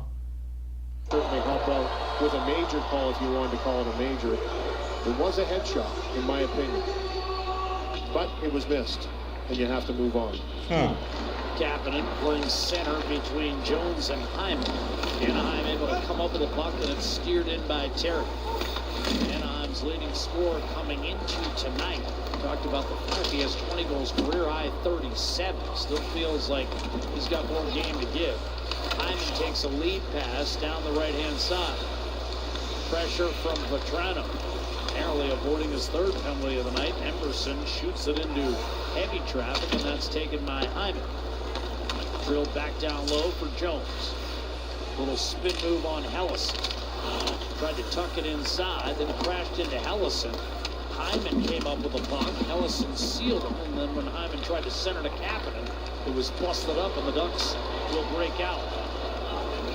Strome put some touch on it, allowing Vetrano to pursue, but Stetcher shielded him from the puck expertly and got it up the right-hand side for Hyman. Gudas put it up the right-hand side. They won't call icing here. That was almost too many men. McTavish will drop it for Colangelo. His shot ricocheted off of Stetcher. Rebound Victor Arvidsson. Stick slashed at 2. Arvidsson can't believe there's not a call. And at first, another slash missed. I don't know. I mean, his stick was absolutely exploded. It's all good. These refs are bad. Ducking around Emerson. Across to Lacombe. Lacombe. If I'm darn. Another slash. Turned it over. No call. Stuff it in front a second time. No stick for Arvidsson. Still. But now Nugent Hopkins is able to scoop it ahead, and Podkolzin eventually tracks it down on his backhand. Nugent Hopkins coming over as Colangelo. Good job, Pods. Hit that fuck stick. I want Darnell Nurse to go out there and pound his head in. I don't care if you get the 5 and the 10. You get that freaking pound of flesh on this kid. That's a hand pass. Touch it. Touch it, you fuck stick. Thought that puck went out of play. Instead, a hand pass will be called against Anaheim. Come on, Nurse. Do your job. Stand up for your teammates. Isn't out of reach. Experience true flexibility with customizable designs by Coventry Homes, the official builder of the Edmonton Oilers. A little frustration bowling over here for Edmonton. Here's the two-hand slash. Almost took his thumb off. No call though, right, ref? Stick of Arvidsson right in the middle of the shaft. Typically that is called. Came from pretty high to come down onto it. Colangelo had a terrific chance in the slot. Joe, if you weren't watching, don't talk, man. We're playing with 10 forwards. Tried to work his way inside. 10 forwards, rookie goalie. Back to center. Shillington popped it back in. Oliver Shillington originally. Score doesn't matter, man. Flames took a year off of hockey and come back into the game now and found some ice time here with an Anaheim Ducks. The refs are letting a lot of things go that they shouldn't be letting go for one team. Chipping it ahead for Lundestrom. He'll whirl it around the boards for Zellweger. Nestorenko. But hey, it's okay. They wear orange. The puck down. Shillington has a bit of a hole. Corey Perry got a headshot. No call on the play though, because the ref didn't see it. I'm blind, I'm deaf, I'm a fucking NHL ref. I don't see nothing even though it happens right in front of me. Into the zone. He's got 9 and then 2 slashes don't get called. So yeah, I wonder why it's 2-1 Anaheim. Just maintain the zone and flick it back into the corner. Shots are 18-11 for the Oilers. Jeff Skinner gets down low. Ducks have a chance to clear. Sleeves a fucking does a nice job of holding the zone. Henrique across to Connor Brown, defended by Lundestrom. Concussion protocol and then some. Zach Hyman waiting. Spin move. Shovels it out. Bouchard. Back to Hyman. Lundestrom still on. Henrique. Out to Kulak, a drive. A save. No stall. That puck was on him. And once again, the Ducks can't get it out. Minchikov. Sorry, I just think it's fucking weird that the worst team in the league is able to get away with fucking everything against the Oilers. Wasn't called, and now you've got Podkolzin. Ducks finally able to carve it back to center. Kulak to Arvidsson. The pressure maintained. Arvidsson hard around the net. Ducks kind of hanging on right now.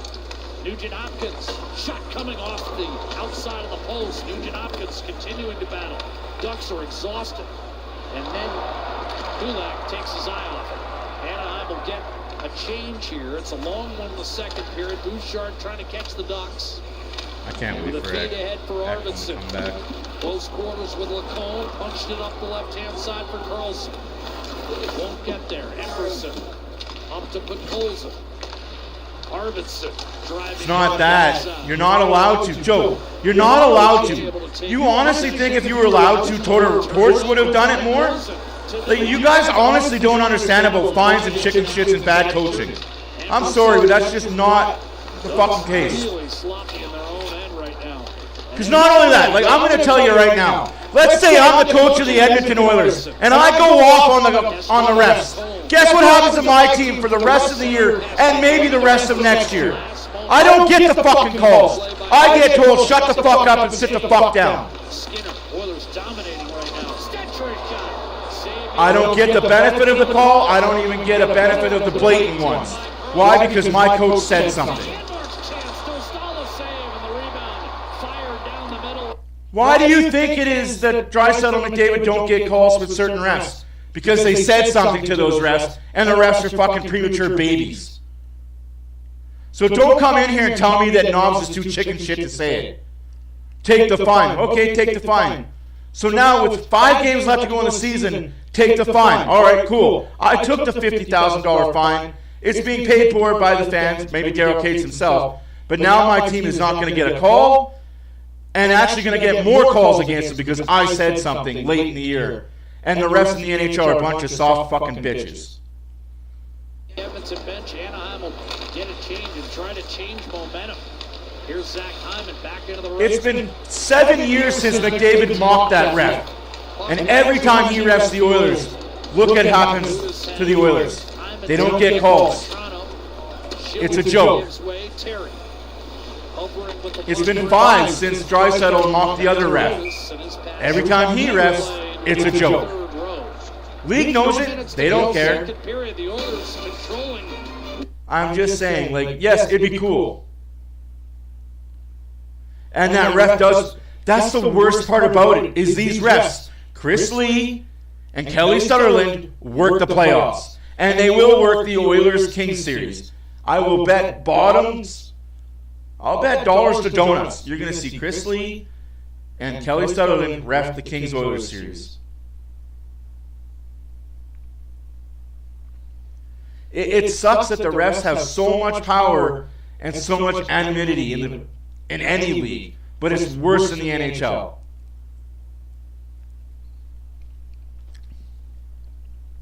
It's a joke that these refs get away with so much, and there's no accountability because Gary Bettman doesn't let you talk bad about his reffing. Oh, that's why I wish I was a ref in the NHL some nights, man. I could do the worst job ever and not get in trouble for it. Holy crap.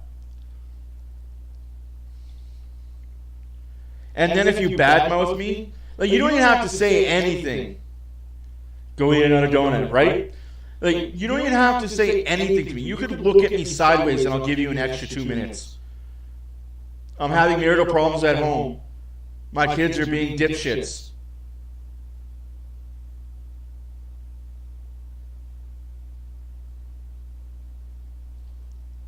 Well, they had all the offensive zone pressure. I wouldn't say that they were dominating anything else but ozone time. But when you're controlling the play.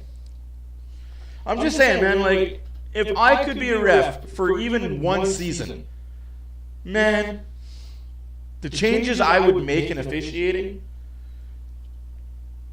I'd make them change the rule book. I would do such a piss-poor job. Missing his fist straight. I don't know if he's going to... Oh, absolutely, Barbershop. Absolutely. I want somebody to go out there and retaliate against him. Gudis and Perry got into it before we went to that. There it is. Nurse did it during the commercial break. Nurse and Hyman. Perry, which is a good sign he's back on the ice, was skating around and having a conversation with the officials also. But... Oh, I agree. I agree, Munchie. There's good and bad, but it seems like more often than not, we get the bad ones. Still having a conversation here at length, and Gudis is facing... Come on, Nurse, fight him. Gudis doesn't want to fight. What a bitch. Gudis, you're such a little bitch.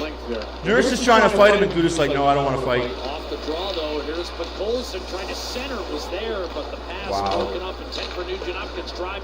I'm glad you don't play for Edmonton, you little fuck stick. as the Oilers out shooting the Ducks by a nearly 2-1 margin and continued yapping after whistles. This time, but Colsing having. Colsing goes in there and elbows him, gives him a little shot in the chest. He won't fight. Guy's a baby. He didn't do anything the first time. Oh yeah, the old time Gudis is back. Shut up, man. So the players are going to deal with it. Not the time to jump in when someone's trying to do this. You've let this go. Yeah, I know if you let it go, there's going to be a bad thing happening. One team's in the playoffs. Other team is fighting for a first overall pick. You tell me who's going to miss it more. Oh, another broken stick slash by an Anaheim player. No call, though. Bouchard knocks it down. Nugent Hopkins to Arvidsson. And here's Bouchard. Wrist shot. Deflected. Smacked out of midair. Nugent Hopkins with a hand high. Just missed. And the Ducks get away with another tough shift. 3-on-2. He is. Maybe the right leg. Can't do that, Nick. This is unbelievable. Oh, fuck. I mean, guys are Colson is dropped down. And he got tangled up with guess who? Radko Gudas. Nick, if the Oilers weren't in the playoffs, I'd say do that. Because you wouldn't get suspended just till playoffs. The league would make an example out of you and you'd be out for round 1. Instantly out there to grab him. I mean, if you know that you're not on the playoff roster anyway, We just showed the graphic. could be worth it. The lineup right now. Corey Perry's gone down the tunnel in this one, and now Pod Colson is certainly going to go down the tunnel to walk this one. It was a shot to a point as he gets tangled up and falls over. The right leg. Right leg got tangled up on the ice as he's going down and fell back. Gudis again. And fucking Gudis again. that's just trying to resist the fall, which is natural to do. Gudis puts his stick. Contact. It was nothing that Gudis necessarily did here. I think it was Whatever. just a battle in front of the net. I know he's public enemy number 1 for the Oilers after the hit on Perry, but that was just two guys battling in front, and unfortunately for Pod Colson, he's not coming back in this game. I mean, that leg was tangled up underneath him. It twisted as he went down. Did not look good. He's a big guy. That's a Perry just came back on the ice. I mean, this is just incredible.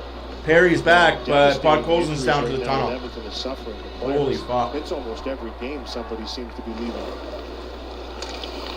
Wow. Henry winning the face-off. Darnell Nurse. Oh yeah, we're dropping like flies right now. Fires one down the middle that was tipped, so no ice. That's what happens when you play 4 games in 7 nights all the time. One-handed ahead for Alex Killorn, and again, the Ducks slow to move the puck, and it costs them, and now they're trapped. Edmonton Thunder's back in on the forecheck. The outlet to Killorn this time will make certain of a clear. Maybe you want to dress an AHL team for the rest of the year. 2 second period goals are the difference right now. 3 goals, 7 points, and a +8 in the 4 games against Edmonton this year. A drive by Gudis that appeared to be headed wide, and Gauthier was flattened by Nurse as Olivier Rodrigue came out to grab it. Yeah, Boyle here. Nurse just gave him a little shot. It wasn't a lot. Killorn came right down into the pile to make sure nothing extra happened here. But here's the battle between Gauthier and Nurse, and he gives him a pop right out and just kind of throws him over the front of the net. Not much. Yeah, they will. Don't mind that from Yeah, they will, Jones. Gauthier's going to try and get there as 2 goals. The main stars will be healthy. Pod Colson wasn't going to play much. He was going to drop down to the 3rd line when Kane came back anyway. When Kane comes back, whose spot do you think he takes? Launching one down the middle. That'll skitter toward Dostal. He elects not to come out and play it. Ooh, that was a pretty good cross-check by Perry on Gudis. No penalty. Lacombe up the left-hand side. Ryan Strome. Wrist shot save. Rodrigue. Rebound available for a moment. And a couple of extra chops as digging in was Troy Terry. It's just a feeling I have reading body language that particularly number 25 in white has had just about enough. I think the whole team's had about enough. There's been a few missed calls in this one, and Oh, I'm sorry. Violent nature, so that's what makes it. I mean, the holding, the grabbing. I mean, Hyman twice down the boards, as far as I'm concerned, has been interfered with. No penalty on the play. But I'm sorry, dude. That's rough. Sometimes they're not. There's Perry going after Gudis. I don't know. I couldn't imagine living like that. Doesn't really need others to settle his score. No. But he's been doing it all season long in his entire career, but gives Gudis a little shot. I couldn't imagine living like that, man. That hit. Wrist shot from distance, a save made by Happy wife, happy life, I guess. Toronto looked to keep it alive. Nugent Hopkins with a minute to go in the period. Bouchard 1 minute remaining in the second period, 2-1 Anaheim. Corey Perry. There won't be any ice. What's going to be a very bad third period. This situation as it's played up the boards, redirected on net by Nugent Hopkins from Bouchard, and a save by Dostal. Rebound to Troy Terry. He did not. I'm not commenting on that, Jones. I'm going to leave that alone. Man.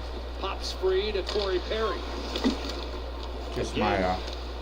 I don't want to get you, me, or anybody else in trouble. Terry unable to get it out a second time. Zach Hyman for the Oilers. A wrist shot that was blocked. Another opportunity for Lacombe to get out.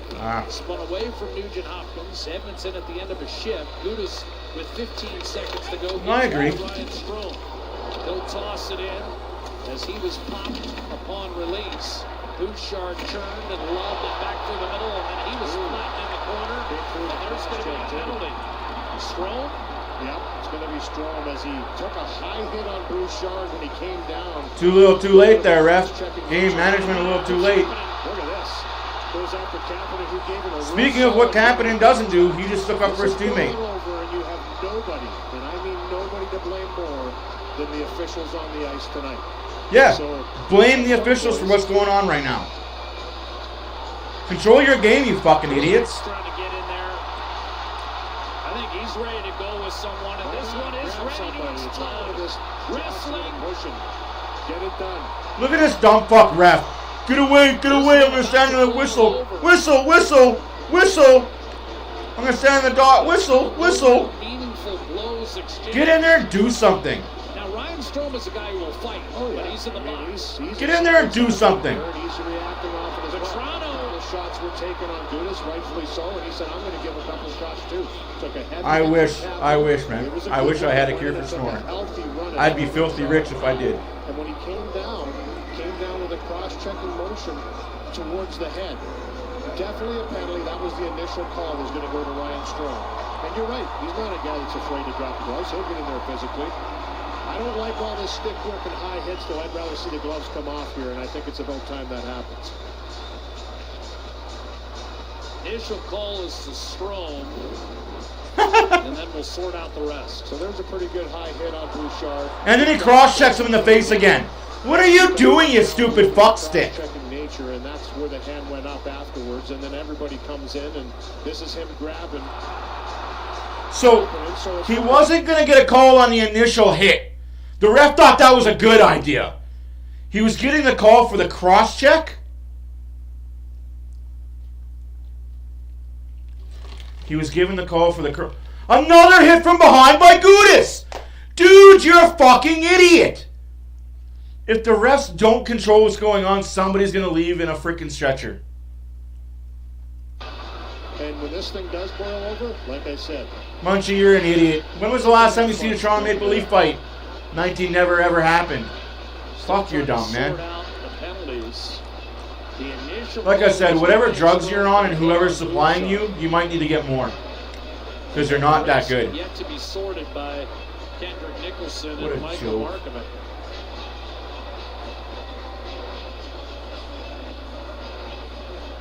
As Gudis and Nurse wait patiently to see what's going to civilized they've been all period. Absolutely. Well, And they're 2 feet apart from each other.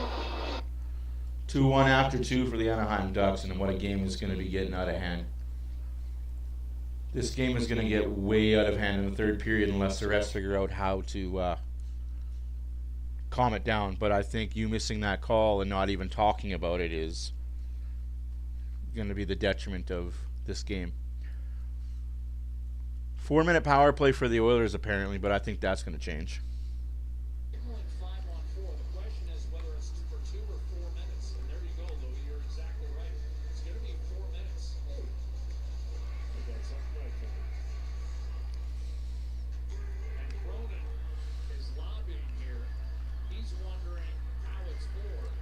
Because your idiot took the first 2 and then he continued to try and fight somebody.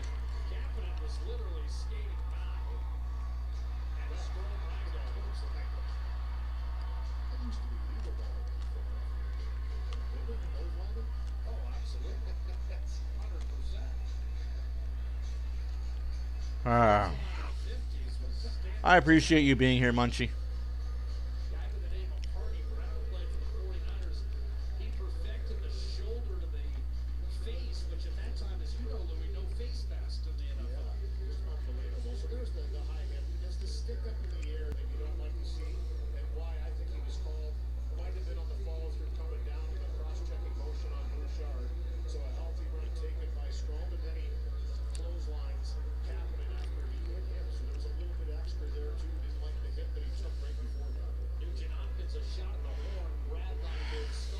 what a joke. The reffing in this game is just...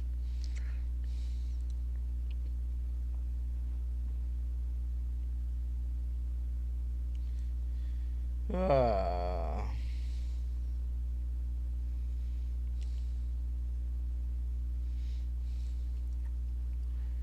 don't know, guys.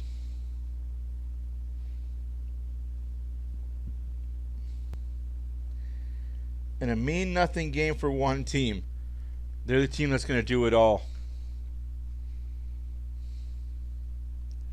No, you're not wrong. They knew they messed up. They just didn't know how to fix it. They're like, how do we fix missing that blatant elbow to the face? It's tough. It's tough. But as an Oiler, you got to fight through it. As Bouchard, you got to stop being the primary assist on goals for the other team. Point blank. Hey, some good news at least. 2-1 after 2 in Edmonton, taking on the Ducks. Oilers 1, Ducks 2. Despite 23 shots to 13 for the Oilers. Kraken 2, Kings 1 after 2. After 2, Sharks 1, Flames nothing. The other games are final. Lightning beat the Rangers 5-1. And the Jets beat the Blues 3-1. That's your out-of-town scoreboard.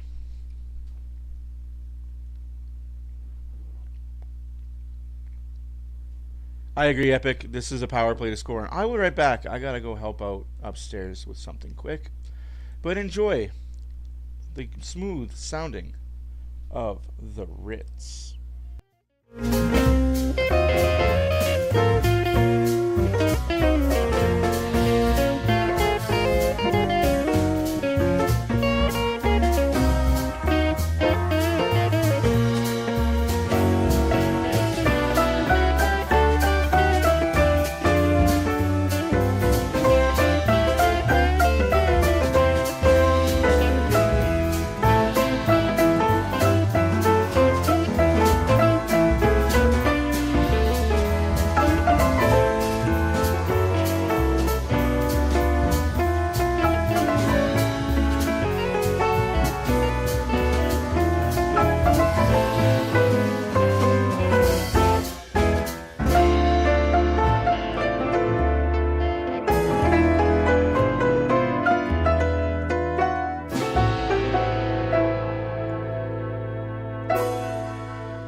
I'm with you there, Barbershop. Get the win.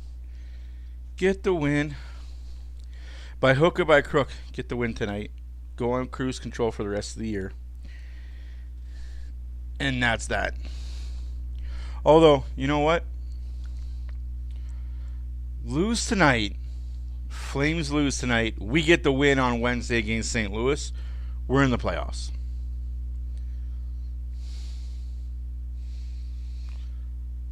I'm going to assume they are, Anis. I will assume they will at least take 4 shots on the power play.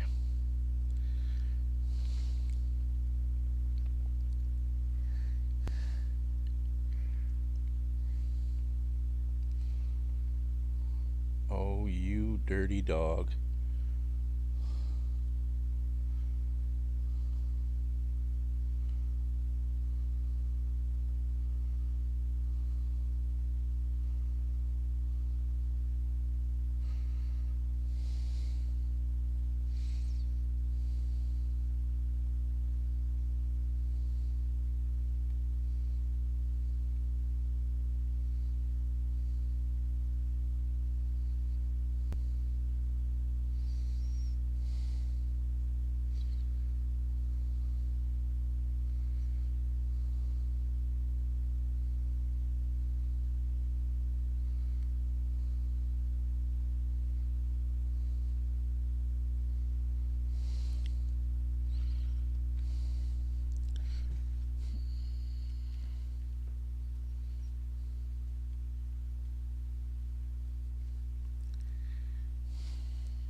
Oh my goodness.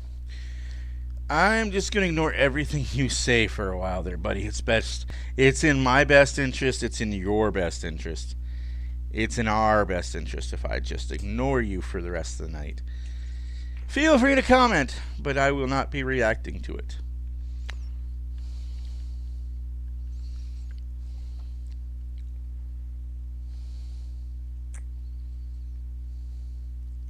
No, I haven't made any money streaming. That's okay, though.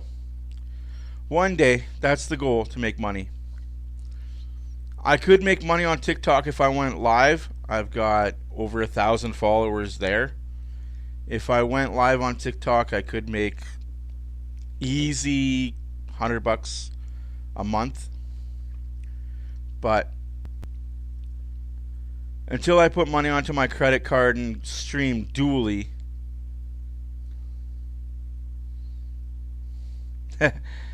to dual stream here in TikTok with my computer, until I get to 1,000 followers, I will not be getting paid from YouTube, and that's okay.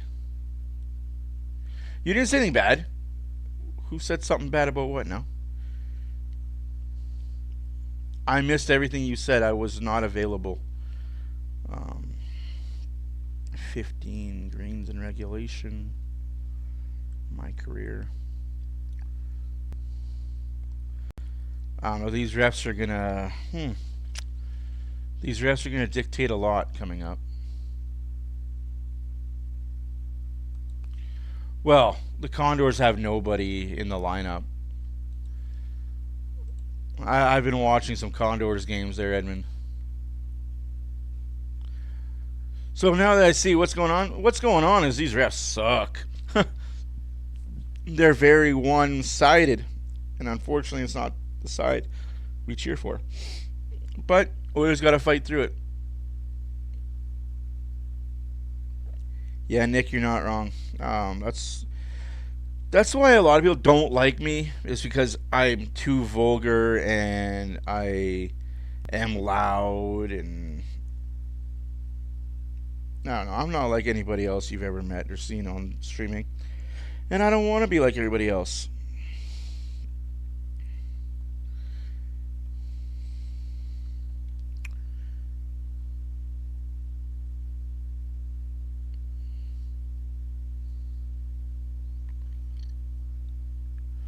Yeah, no, injuries suck, man. Like, Like, this year's just been bad with the Oilers in general.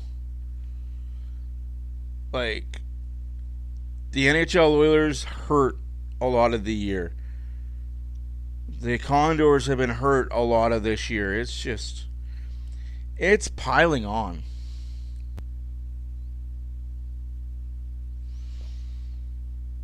No, and I appreciate that, but I know that's why, and I know that's why I'll never be sponsored, and I know that's why I'll never make it into the top echelon of YouTubers and that, because, like I said, I have 111 views on this stream, and we only have 228 subs.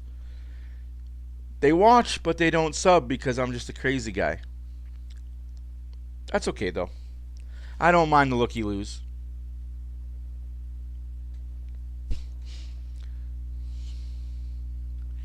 Yeah, it's looking like emergency call. But you know what? Those emergency call-ups, they might surprise on a 1-2 game basis.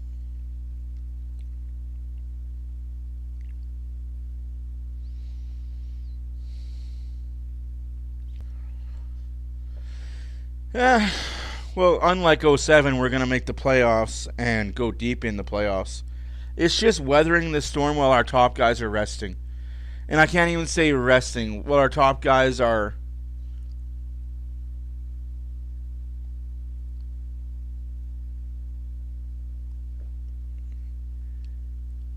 recovering from injury.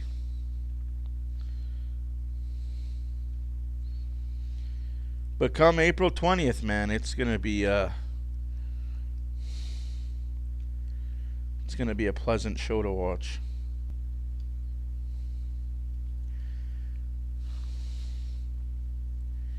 Yeah, Nathaniel Day is gonna be a goalie for the Oilers in the future. Let's say for shits and giggles that the Oilers don't re-sign Stuart Skinner for whatever reason. They feel like they're going to go a different way. We've got Oliver Rodriguez coming up, and then we got Nathaniel Day in the wings. We've also got the European goalies that we're not even talking about from Sweden and Finland, also in the wings.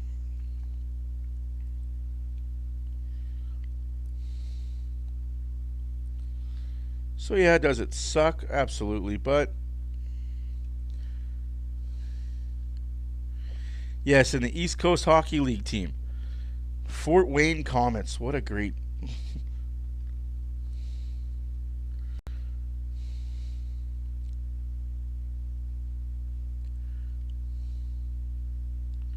Yeah, it's going to be a... It's going to be a tough lineup. Down 10 forwards. It's going to be a tough third period. But you're down 10 forwards and you're down by 1. And you have a 3.5 minute power play to start the period. So...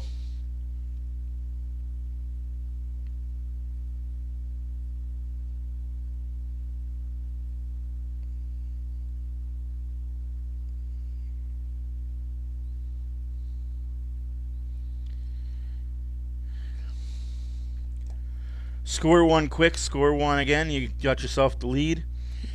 Worst case scenario, you score one, you got yourself a tie.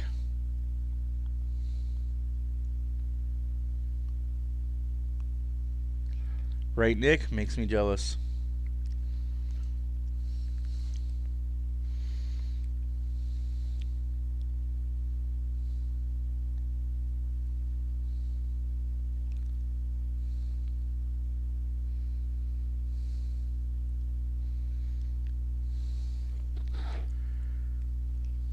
Man. All this talk about these new signings and we forgot about the Russian kid. I totally forgot about that Russian kid that's going to be in the lineup next year. Well, there's going to be stacked it forward. You know what? I'd almost ask Bouchard if he wants to make a sign and trade deal and make sure that the team you're trading him to is okay with the sign and trade.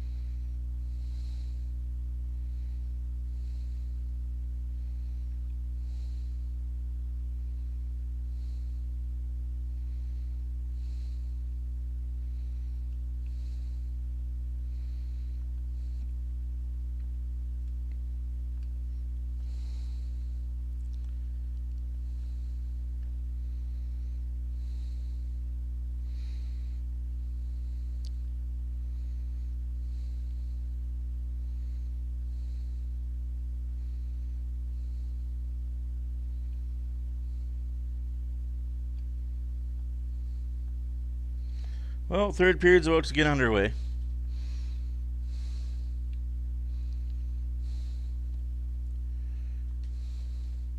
Perhaps even take the lead here at the onset of the third period with nearly 4 full minutes on the power play, courtesy of Ryan Strome.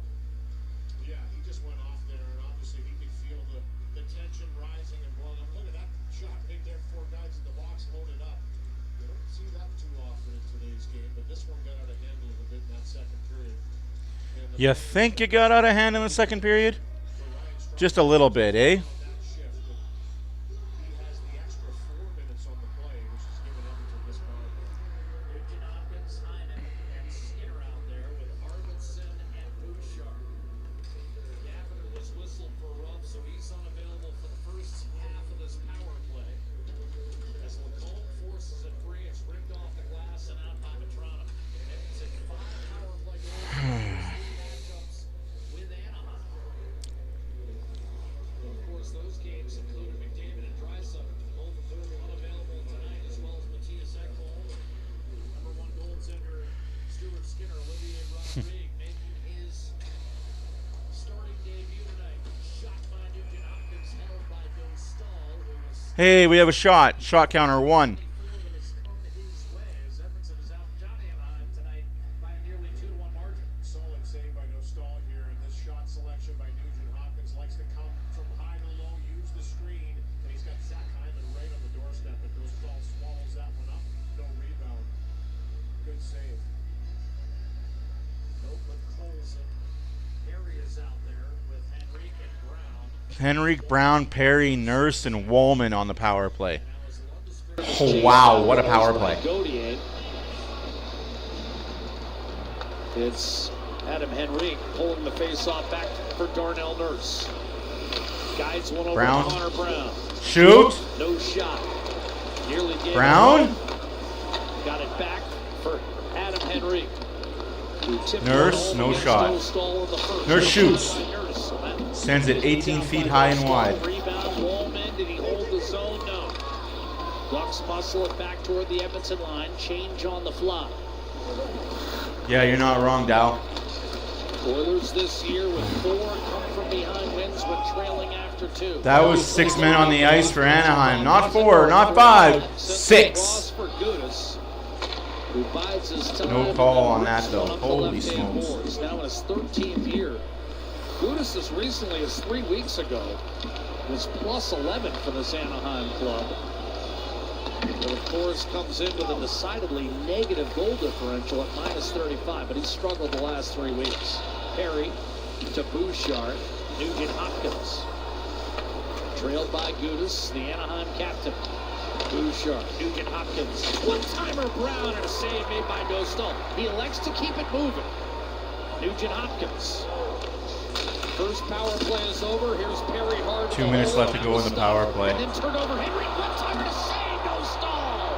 Staring down. Of course, now Dostal's going to stand on his fucking head. Able to make the stop. Perry absorbing some extra punishment, and again, this one bound to boil over. Who are they taking out of this pile? Couple extra shots there. Gudis going after Perry, who, as usual, is right around the goaltender. Not sure if he poked Dostal afterwards. Couple great saves, though. Connor Brown with a couple terrific chances. Perry had one from the short side as well as he tried to wrap it around and jam it home. And then Gudis with a couple shots protecting his goaltender. But you're right, tensions are still high here. As long as Gudis is in this game, the tensions will be high, Louis. As a former NHL tough guy, you should know this. Sometimes I swear he's never played an NHL game. Gudis is not a badass. Gudis is a fucking retard. Make the move and make the save down low. And then afterwards, everybody converges again as Brown gets another really. Gudis waits till you're not looking and then attacks you. Gets into it in a couple shots. You don't want a guy like Gudis on your team. You can see Henry comes in a little aggressively as well. Not even a little bit. And that's where he gets called. Gudis before that, as you saw, Louis, landed a forearm to the ribs of Nugent Hopkins. Henrique took exception. So now we're killing a penalty because why? We're the Anaheim fucking Ducks. We get power play after power play after power play. Knocked knocked out. What a fucking joke this league Shot is. to the solar plexus. Here's Bouchard. Looking left-hand side. Kulak. Stripped by McTavish. Nudged up the right-hand side by Zellweger. Chopped at by Bouchard. Fuck this league. It amazes me that these refs are even capable of tying their own skates. Anaheim will get an abbreviated power play. Backhander short side. Hyman stopped by Dostal. Staying with it. But that power play is only going to be about 11 seconds. Doesn't matter, Louis. Doesn't matter, Jack. Anaheim shouldn't be on a power play. Back to center. So the Oilers unable to take advantage of that 4 minutes, at least on the power play. Let's see what happens 4-on-4. Remember, they're outscored the opposition 5-0 4-on-4 this year. Here's Arvidsson. Knocked off balance by Allison, and that's going to be a penalty. The refs are taking it. So let me get this straight. The first minute of the first period, you call every fucking thing, then you let it all go. Now the first couple minutes of the third period, you're calling everything again? Be consistent and be better. Like, as an NHL player, that's all I'm ever asking you to be is consistent. If it's a fucking penalty, call it a penalty. But if it's not you're not gonna call it, don't call it. Just either call it or don't. Don't change your mind. Or we're going to call it now, but we're going to let it go. And then we're going to call it again, and then we're going to let it go. And then we're going to call it again, we're going to let it go. No! Be better! Follow the freaking rule book. I don't care if my team, the Oilers, are in the box for 40 minutes of their 60-minute game. If they're dumb idiots, then put them in the box for being a dumb idiot. You slashed a guy. You hooked a guy. You high-sticked a guy. Go to the box. I don't care if your team's already killing a 5-on-3 and you decided to do it. Go to the box. Rolling toward the net. Lot of open ice here. Only 7 You'll learn. Bouchard, But players cannot learn and cannot adapt and cannot adjust to this type of calling by this type of officiating. Fucking Hopkins has been disappointing lately. Bouchard can't hold his own. In over the line, threw it across. Woolman down low, and Dostal stole it away from Hyman, elected to keep it moving, and that was a smart move as Goose fires it down the ice. Give Dostal credit.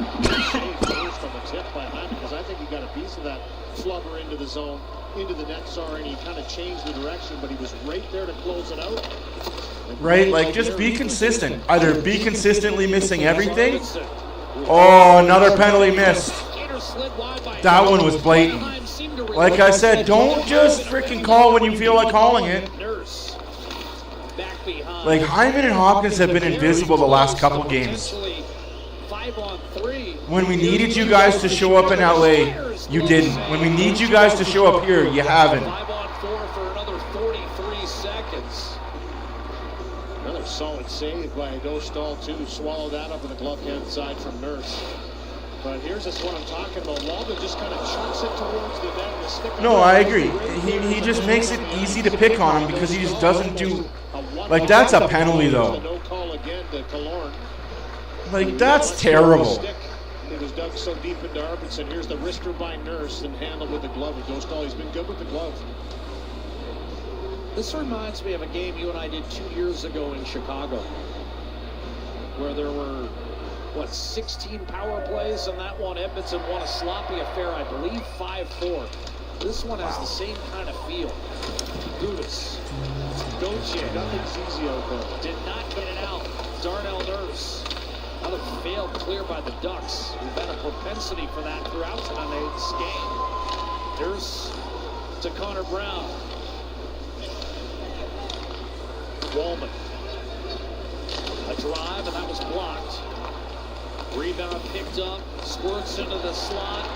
Lundestrom to Gudis, and he'll backhand it down the ice, and that will do it for the Edmonton power play. Out of all that, a minute basically of 4-on-3, a minute 5-on-4, Louis. No shots on net for Edmonton. Yeah, I didn't take advantage of it, and in a critical segment of this game, this third period, you've got the opportunity to tie it on the power play, and Anaheim with some good defending, but Edmonton just can't capitalize. Play casino, sports, and lottery all in one place with the new Play Alberta app.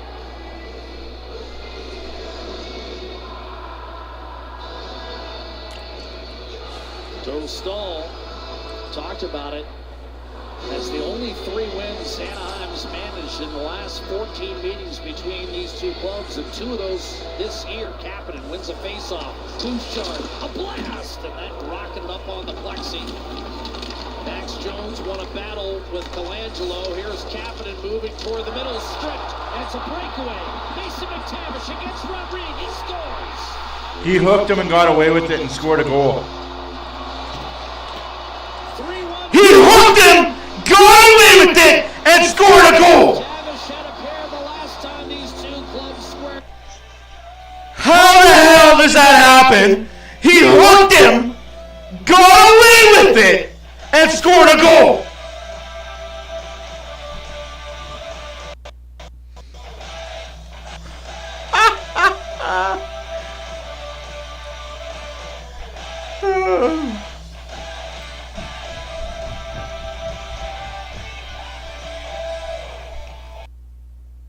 Bouchard thought that puck was going to come to him. It doesn't. This is a long break. He hooked him, What a finish by got away with it, Look easy with that. and scored a goal. Zipper up over. Man, if I could hook every player I wanted to, get a breakaway from that, man, I'd be a 30-goal scorer every year in this league. Hook a player, get a breakaway because I hooked a player. God damn, sign me up for that bullshit. Which is a great sign for Edmonton. I agree with you, I think he was coming back the way he went down that tunnel. I ruled him out. Killorn to Leo Carlson. Here's Lacombe. Sent in deep, and that flutters. I just don't understand what you're watching if you're a rep tonight. What are you watching? Wondering about Ozempic? Just ask your doctor.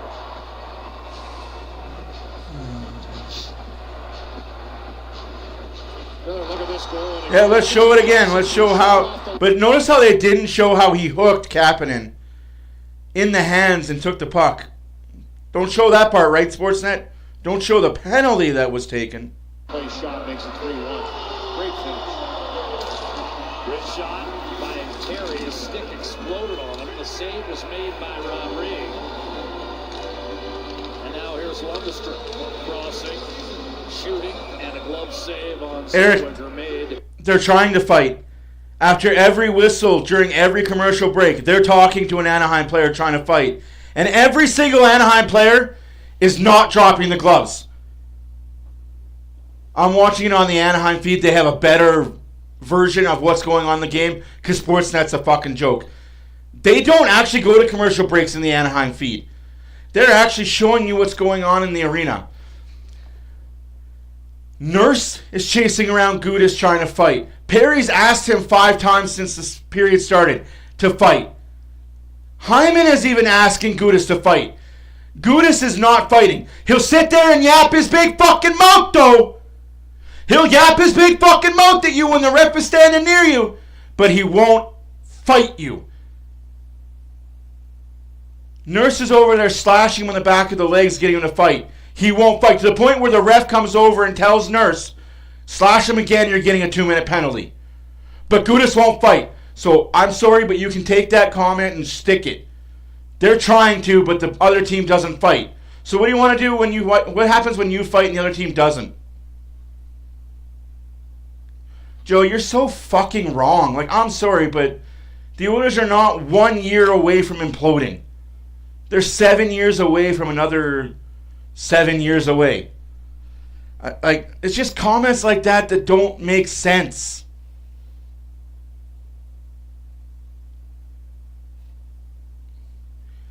Like,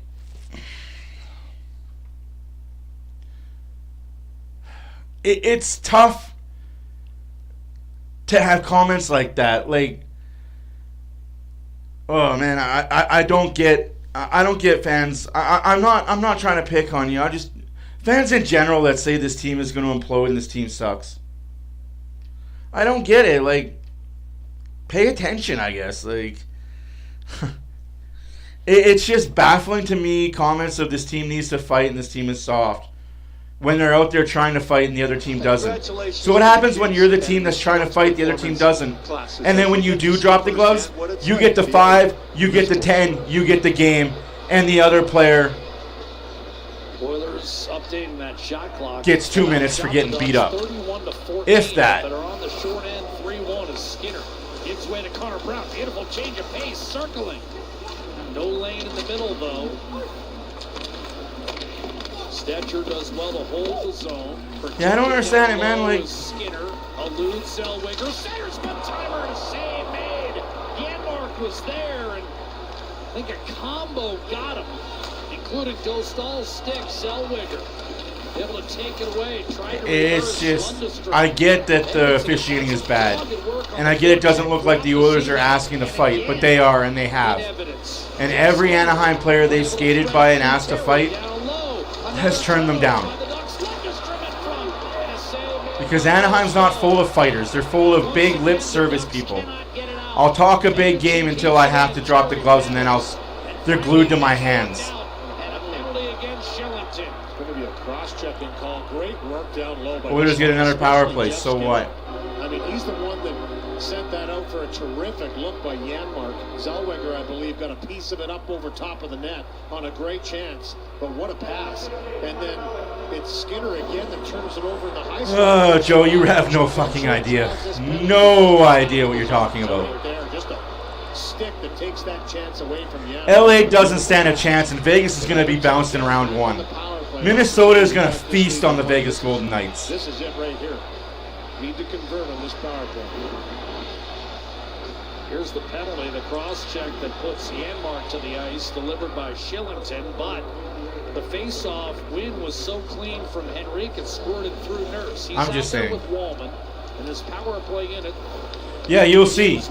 Have a little bit more faith in the Oilers, man. Like, I've watched a lot of hockey in my years to know that this team is built for playoffs and they're built for another cup run.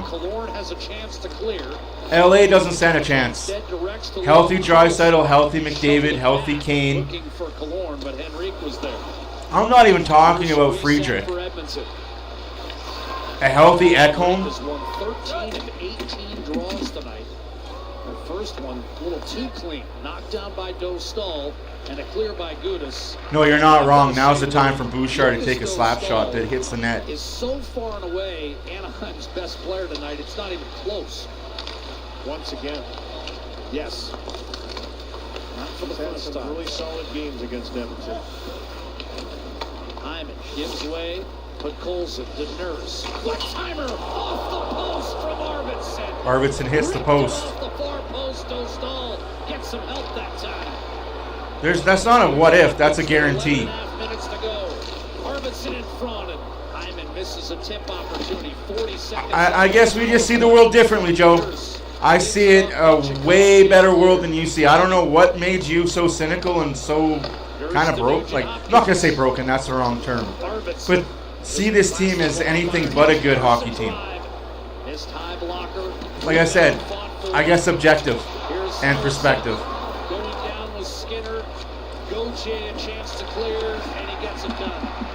Again, I see the positive side of a lot of things, and you see the negative side of a lot of things. I'm not saying you've had a different life than I have, but here's Arvidsson to the middle, one-timer, and that was as somebody who shouldn't be here, but Colson stepped into that. I'm very thankful to be here. And once again, Edmonton having trouble getting shots on net. Now, not credit with a shot on goal, but of course Arvidsson, Willie. Now, I'm not going to say you're broken. You're not. Nobody's broken. Trust me, nobody's broken. You just see the world differently, and that's okay. You just see the world in a different light, and I understand it. That's why my friends and I get along so well, is I don't see the world as negative at all. I see a lot of positive in a negative world, where they see a lot of negative in a positive world. 10.5 left to go in the third. Oilers 1, Ducks 3. In what is going to be a very interesting plane ride home. Oh, another hook, no call. Man. We have to remember, guys, we are playing a rookie goalie in his first game. We're playing without 20 goal scorers. We're playing without a top defenseman. See, we're doing all right. Anaheim's been opportunistic tonight. That's about it. Otherwise, the Oilers have largely controlled 5-on-5. Shots are 32-16 for the Oilers. To Minchikov, but the power play has gone 0 for 6. Turned over, and now a 3-on-1. Anaheim got caught down low. Here's Corey Perry, loading, centering, and a save made. Max Jones stopped by Dostal.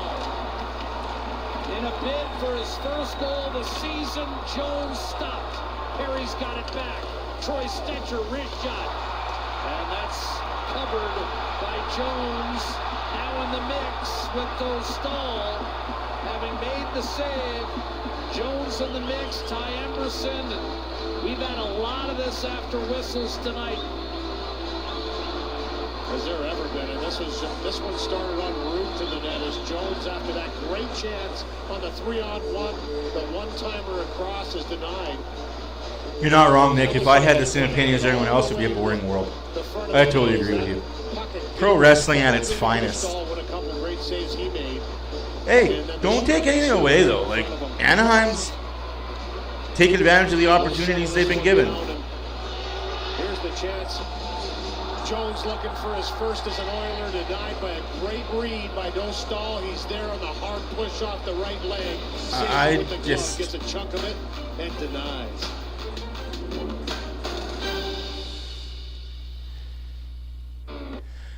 A younger me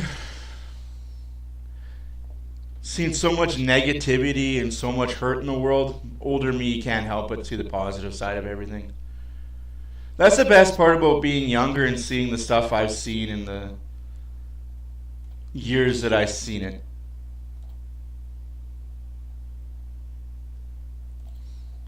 Oh yeah, by the way, the Oilers are getting a penalty for punching a guy in the face.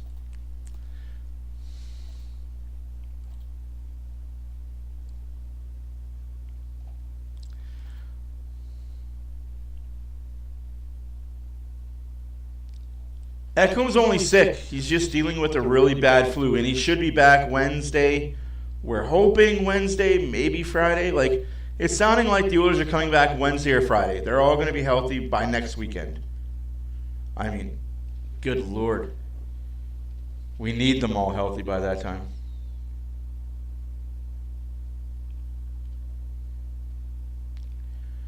We still have really good depth. That's the thing, is we still have really good depth, and we're better defensively this year than we were last year. I think that's the biggest difference, is we're better on the back end this year than we were last year.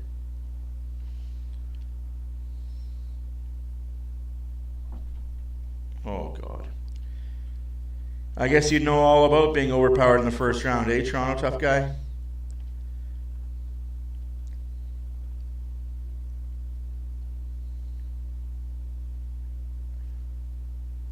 Overpowered. What a joke.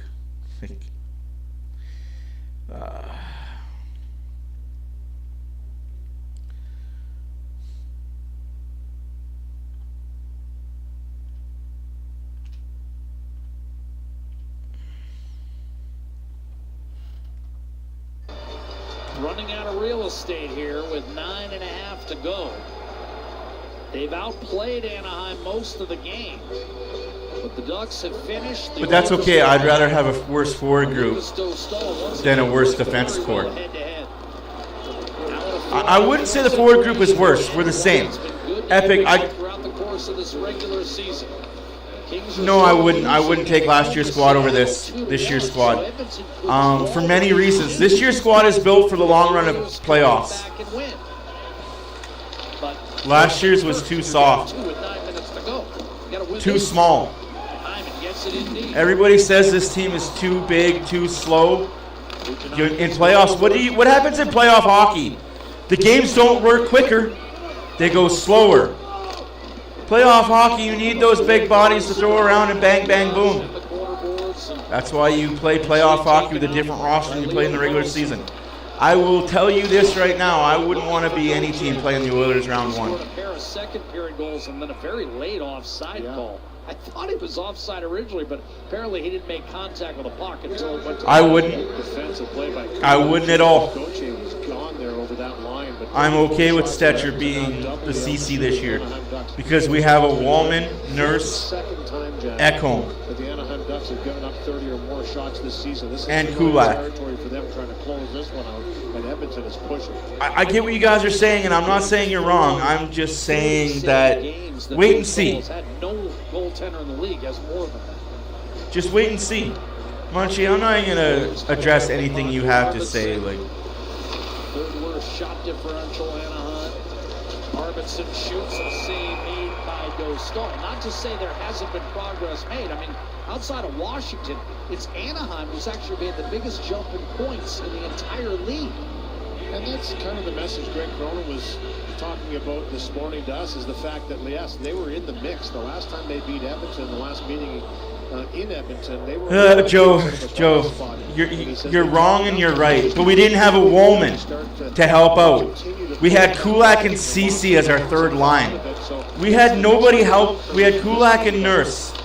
That's not a good pair. They are buying in, but it's a difficult league to make strides in. Arvidsson to Bouchard. Bouchard gets slashed, no call by the ref. What a fucking joke. Making his 34th save of the night. Yeah, they dropped 4 or 5 after beating Edmonton last month. You're wrong, Epic man. You're wrong on that. You're wrong on all of that. Your Fogle is not better than Arvidsson. Not even by a little bit. They were going to have the season they were this year, but they have been terrific. Plus 18 in the Anaheim. Had Skinner played in the top 6 all year, he's a 30-goal scorer. Round out that foursome in Ottawa. Sitting nicely in a playoff spot. I'm going to tell you that right now. Had Jeff Skinner played in the top 6 from game 1 to now, he's a 30, 40-goal scorer.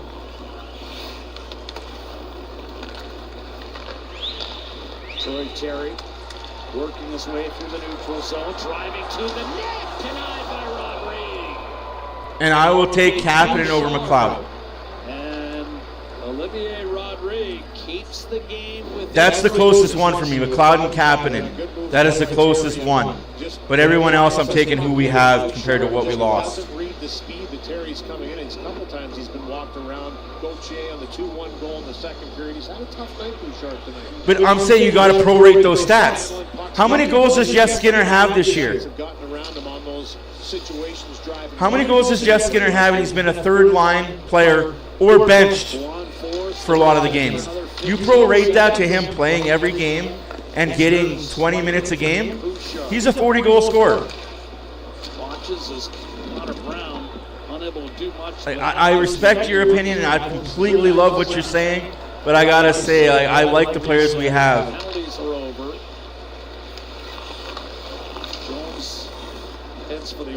And they're going to prove it in the playoffs. I guess that's the best thing that I can say is this team is going to prove it in the playoffs.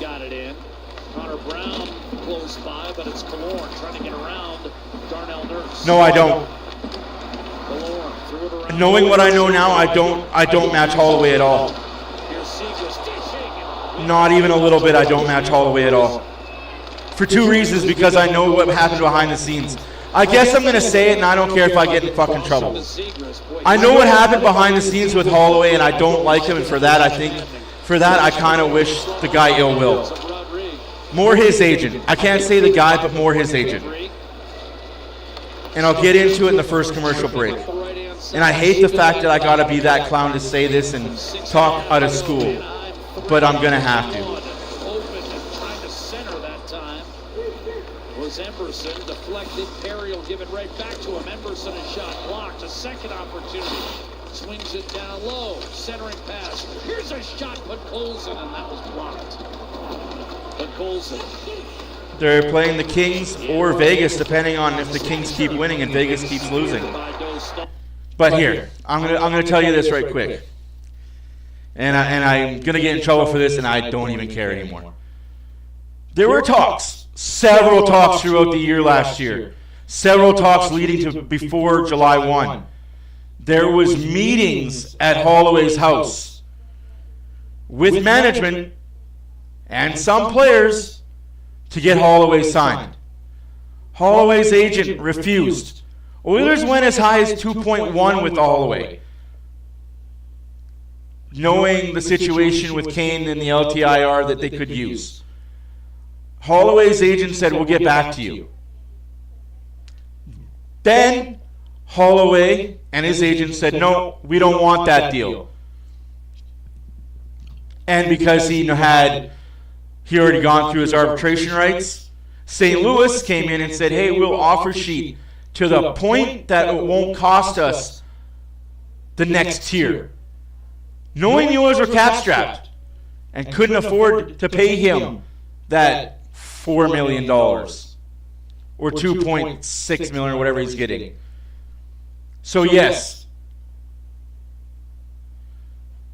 Holloway was always in the plans for the Oilers. His agent was playing dirty pool and trying to get his player as much money as possible. Guess what? Holloway's hurt for the rest of the year and may not come back for round 1 of the playoffs. You really want Holloway now, knowing what we know? I'm just throwing that out there. Holloway's out for the rest of the year. Lower body injury, week to week. Could be month to month. Knowing what I know is scary, but I don't know nothing. The stuff that I know that I'm not allowed to say and the stuff that I say that I shouldn't be saying, I could write a book. But yes, Holloway was in the plans for the Oilers. Holloway was offered a 3-year deal. And I don't care if you believe me or not. He was offered $2.1 for 3 years. His agent said, let us sleep on it. They slept on it. They said no. My client, Mr. Holloway, is worth $2.5 to $4 million. We know you can't pay that. Why do you think they said no to the Calgary Flames offer sheet? Why do you think they said no to another Eastern Conference team offer sheet? Not saying who that team. Just, they said no to 3 offer sheets before they said yes to St. Louis. The player didn't sabotage him. The player sabotaged the Oilers. The player was definitely, the agent was definitely working for the player. The agent did his job. And I can't hate Holloway for his agent being a scumbag. But what Holloway did was he took the money for no chance at actually doing anything if they make the playoffs. I disagree. He's not going to get better. That's where you and I totally disagree there, Epic. I think he was lucky not to get hurt this year. He's hurt now. He's making 2.3 and he's not going to get better. He's going to stay the same. He's going to drop next season. But again, and I'm okay with disagreeing and I'm okay with being wrong. I just think that Holloway's season is this year. But that's, knowing what I know now, I wouldn't take Holloway. Because Holloway wouldn't be playing top 6 in Edmonton. He wouldn't be on the top line power play in Edmonton. Facts are facts. He wanted out. His agent wanted him out. Much like Broberg. Broberg didn't want to be here. He asked for a trade 3 times last season. You don't want to be here, don't stay. 10 out of 11. He doesn't hit 30 next season. I will take the over-under. He gets 20. He gets 20 and misses half a year due to injury. But also attendant misconduct. So first shift we've seen him for in a while. And that helps Anaheim down the stretch. Another veteran guy to help with some puck management. Yes, and fresh. St. Louis rode a hot streak of playing crappy teams. Anaheim's biggest liability tonight, puck management. Yes. And turning over pucks, Edmonton's pursued them aggressively. But yeah, he just looks. They had a 15-game stretch where they played one playoff team. Man, I wish we had that. That's okay, Barbershop. That helps. I know this is going to piss Chucker off, but that's a good thing the Flames won. It's not good that we're losing. It's not that we played around with them. It's he wasn't developing at a good pace, and that's on him. That's completely on him and on the Oilers organization. Lots of blame to go around with the Broberg situation, but again, player wanted out, player got out. Quickly over. Yeah, Flames did win. LA did lose. But hey, that's okay. We've got 4.5 minutes left to go. 3-1 Anaheim. Block shot by Bouchard. I mean, it's hard to do barbershop when you're missing a lot of players and a lot of key players down the stretch. But we'll just clinch it on Wednesday, that's all.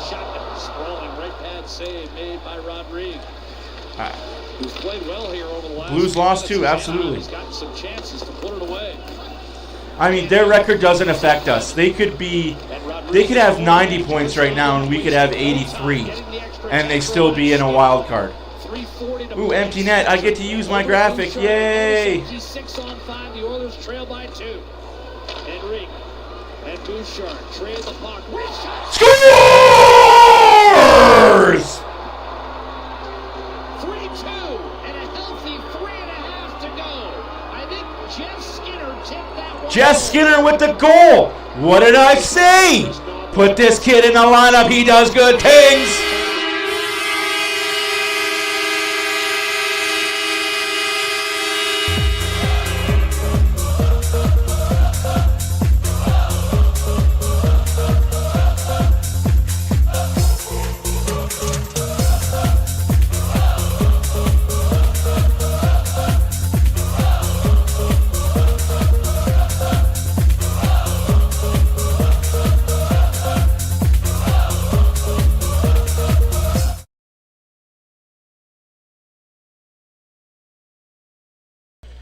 '50th assist by Bouchard. The campaign, I believe. It's also his 5th goal in the last 9 games. Another veteran guy, and we've seen Henrique get a tip in. The Oilers are starting to get. Who may not win till Friday? Now, The Oilers? on the pipes, 5 on 5. What are you talking about? We play the Blues. Centering pass off the boot in front. Connor Brown. Connor Brown just misses the net. Rebound, Bowman, denied by Dostal. Another rebound. Brown. Anaheim continues to turn it over. Dostal makes a save on Brown. Bowman shovels down low. The Ducks finally toss it back to center. Skinner from Bouchard and Henrique officially. Bouchard watches as Brown, a backhander fought off by Dostal. The rebound. I think St. Louis is cooked on Wednesday. I think the Blues get beat by the Oilers on Wednesday. We clinch then if we don't win tonight.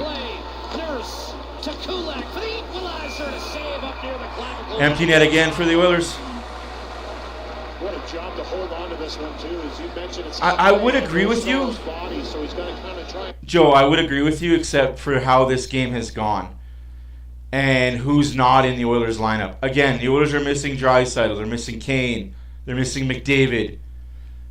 Arguably their best defensive defenseman in Ekholm, and they're starting goalie in Stuart Skinner, and they're playing their 3rd string. First time this goalie has seen starting action in his NHL career. I mean, things were stacked against the Oilers to not win this game. It'd be a surprise if they did. And hey, they might just. 2 points behind Los Angeles with still 5 to play. First things first, you got to get the equalizer. Nugent Hopkins wins the faceoff. The net is empty. They may have easier schedules, but Bouchard, the Woolman slipped. I'd still take the Oilers' schedule and players over what they do. So now 6 on 4.5. A quick shot. Dostal trying to freeze it, and he does. Skinner dragged that back in front and was stopped. I know. What am I? Right? My facts don't care about your feelings, okay? No, in all honesty, this isn't the Oilers that you're going to see in 3 weeks, April 18th, against the San Jose Sharks, and April 20th for Game 1, Round 1. You're going to see a completely different team with a completely different vibe. I'm all about it. Got it right into Dostal. 5th time he's been at 40 saves or They more. won't, He's got Renegade. 42. Will the Oilers Like I said, the Oilers would have to lose out and get 0 points the rest of the way. And Calgary would have to win out the rest of the way. Has been dreadful, but Vetrano's second effort. They're saying Friday. epic. I'm saying Wednesday, but the team is saying Friday. The coach is saying Friday. The general manager is saying Friday. I'm saying Wednesday. I don't know. Like, I'd rather see them play Wednesday and clinch and then rest for the rest of the year. But that's just me. And you know what? Dostal's been moving that puck quickly in this game tonight. So he gets on him in a hurry. That's oh, man, that would be great. Unfortunately, the Avalanche is going to have to get past Dallas. That in itself is... I have Dallas winning that series because of goaltending. I have no faith in the Colorado goaltending. They're going to steal some extra time. Bring Arvidsson off. 6 on I have no faith in the Colorado. Had a heck of a night in the circle. In the Colorado goaltending, man. And I have a lot of faith that Rantanen has a lot to say to a few Colorado ex-teammates. In the circle, lifted, and the Ducks get it out, but not in a position where Terry could have sealed it with an empty netter. Bouchard scampers to center, shoots it around, and that kicked out of play. Wow, that kicked out of play. Because he released it from beyond the blue line, Louis, that's a big break for the Ducks. Faceoff will be on the dot right in front of the Anaheim bench. Yeah, still a lot of time on the clock, but possession is key here for Edmonton, because you know Anaheim's looking at any opportunity to bury it in the open net and finish this. Right? Although we get the winner after they play Winnipeg or St. Louis, Minnesota. The winner of that Winnipeg-St. Louis, Minnesota matchup is going to have a beat-up Colorado-Dallas team. Take advantage of it for the first 2 games, 3 games, because as that series wears on, those teams will get better. Weren't able to go for the empty net. Oilers still, as Louis talked about, with a healthy 70 seconds remaining. Bouchard will drop it off for Wallman. A stretch to Nugent-Hopkins. Rodriguez on the bench. It's in deep. Here's Zach Hyman back behind the net. Nugent-Hopkins surveying the situation. Centers one-timer, and that was blocked wide. Here's Wallman settling it down and keeping it down low. In front, Dostal a save on Zach Hyman. And he's able to freeze it with 51 seconds to go. 51 seconds to go. 47-21 shots. Oilers for Anaheim. Scores 3-2 for Anaheim. In the last minute and a half here by Edmonton. Beautiful pass by Nugent-Hopkins. Sets up shot behind the net. That ripper by Hyman misses. This bouncing puck again handled by Wallman. Back down in the zone, and Hyman with an aggressive wraparound attempt as he picks it up off the wall. What craziness this is turning out to be. That is a good save in tight. Hopefully you guys like good hockey. As he's jamming away into the locker. Again, my name is Matt for OilersFanReaction. Thank you for being here. If you're new here, please hit the subscribe button. Push the like button. Tell all your friends. This guy's a wackadoo, but he's a good company to have. I am going to be 100% real all the time. I don't like to sugarcoat shit, and I won't pretend to lie to you. You ask me a question, I will give you true feelings on it. I don't care. As Enzo Amore used to say, bada bing, bada boom, realest guy in the room. Yes, I'm a big WWE nerd. But that's okay. We are all allowed to have bad qualities about us. Mine are, I like the Oilers and I like wrestling.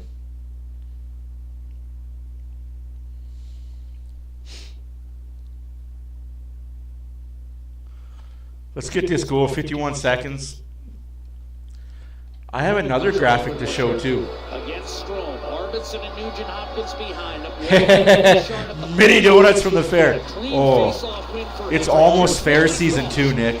I'm looking forward to actual fair season.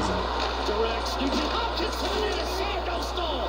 Rebound, Hyman muscled off the puck. Arvidsson flicks it over to Bouchard. 35 seconds to go. The Ducks desperate to get it out. Terry trying to lodge it in the corner, can't do it. Nugent-Hopkins lost it. Lacombe up to Alex Killorn. Now it's Strome. Ahead for Troy Terry. Shoots wide. Rebound Strome. He'll throw it behind the net. Terry turned it over. He tried to... 15 seconds left. Oilers are on a 2-on-1 break. Go on 2 break. A centering pass. Nugent-Hopkins wide open. And it was knocked away. Bouchard blast off the post. Rebound in front. Bouchard hits the post. Survives. 3-2. No, that was too many men on the ice by Anaheim. They got away with it again. What a fucking joke. Anaheim got away with too many men again. Can't go more down to the wire than that.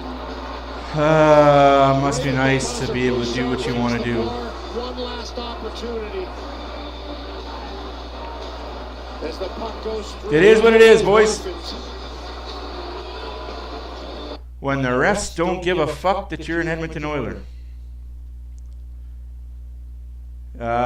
He'll be re-evaluated tomorrow. Oh my goodness. I'm not even going to justify that, man. Like, dude, you're getting to be old hat with your stupid comments. But, again, I'll let you be you. Like, honestly, something inside your brain is not clicking, but hey, it's okay.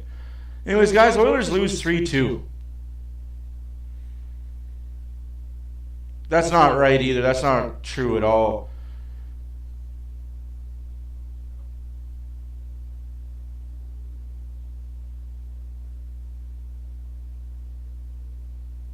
Like that's not true at all. Like, this team is way more than Draisaitl and McDavid. Had we had a healthy goalie and even a healthy defense, like if Ekholm's playing, we win these games because we're not making stupid, silly mistakes on the defensive end. But again, you take. I'll preface this, guys. Not bullet. Come on, man. Like, don't feed in the negativity hate. Don't listen to the guys that are just negative all the time. You take away any team's top 2 goal scorers and the top defenseman and their top goalie. Take all the top 4s away and tell me which team is winning games against bottom feeders or good teams. You won't find one. The games against bottom feeders will be more competitive and closer, but you can't find one.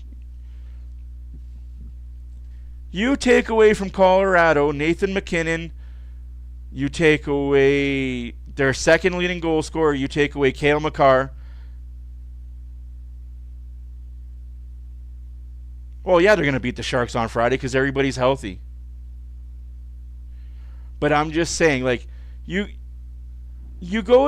take away Colorado's top 2 goal scorers, which unfortunately is McKinnon and Makar. So now you take away their second defenseman.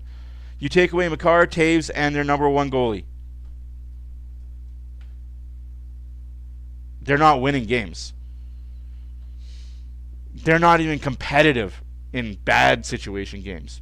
But you do that to the Oilers and they have to win every game. Otherwise, they're not a good team. Oh, they can't win without McDavid and Draisaitl. They proved they can. But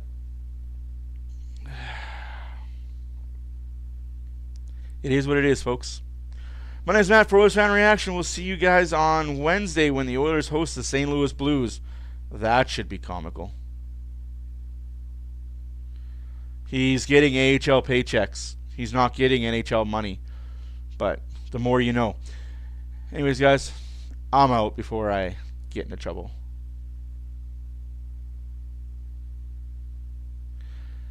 You guys have a good night.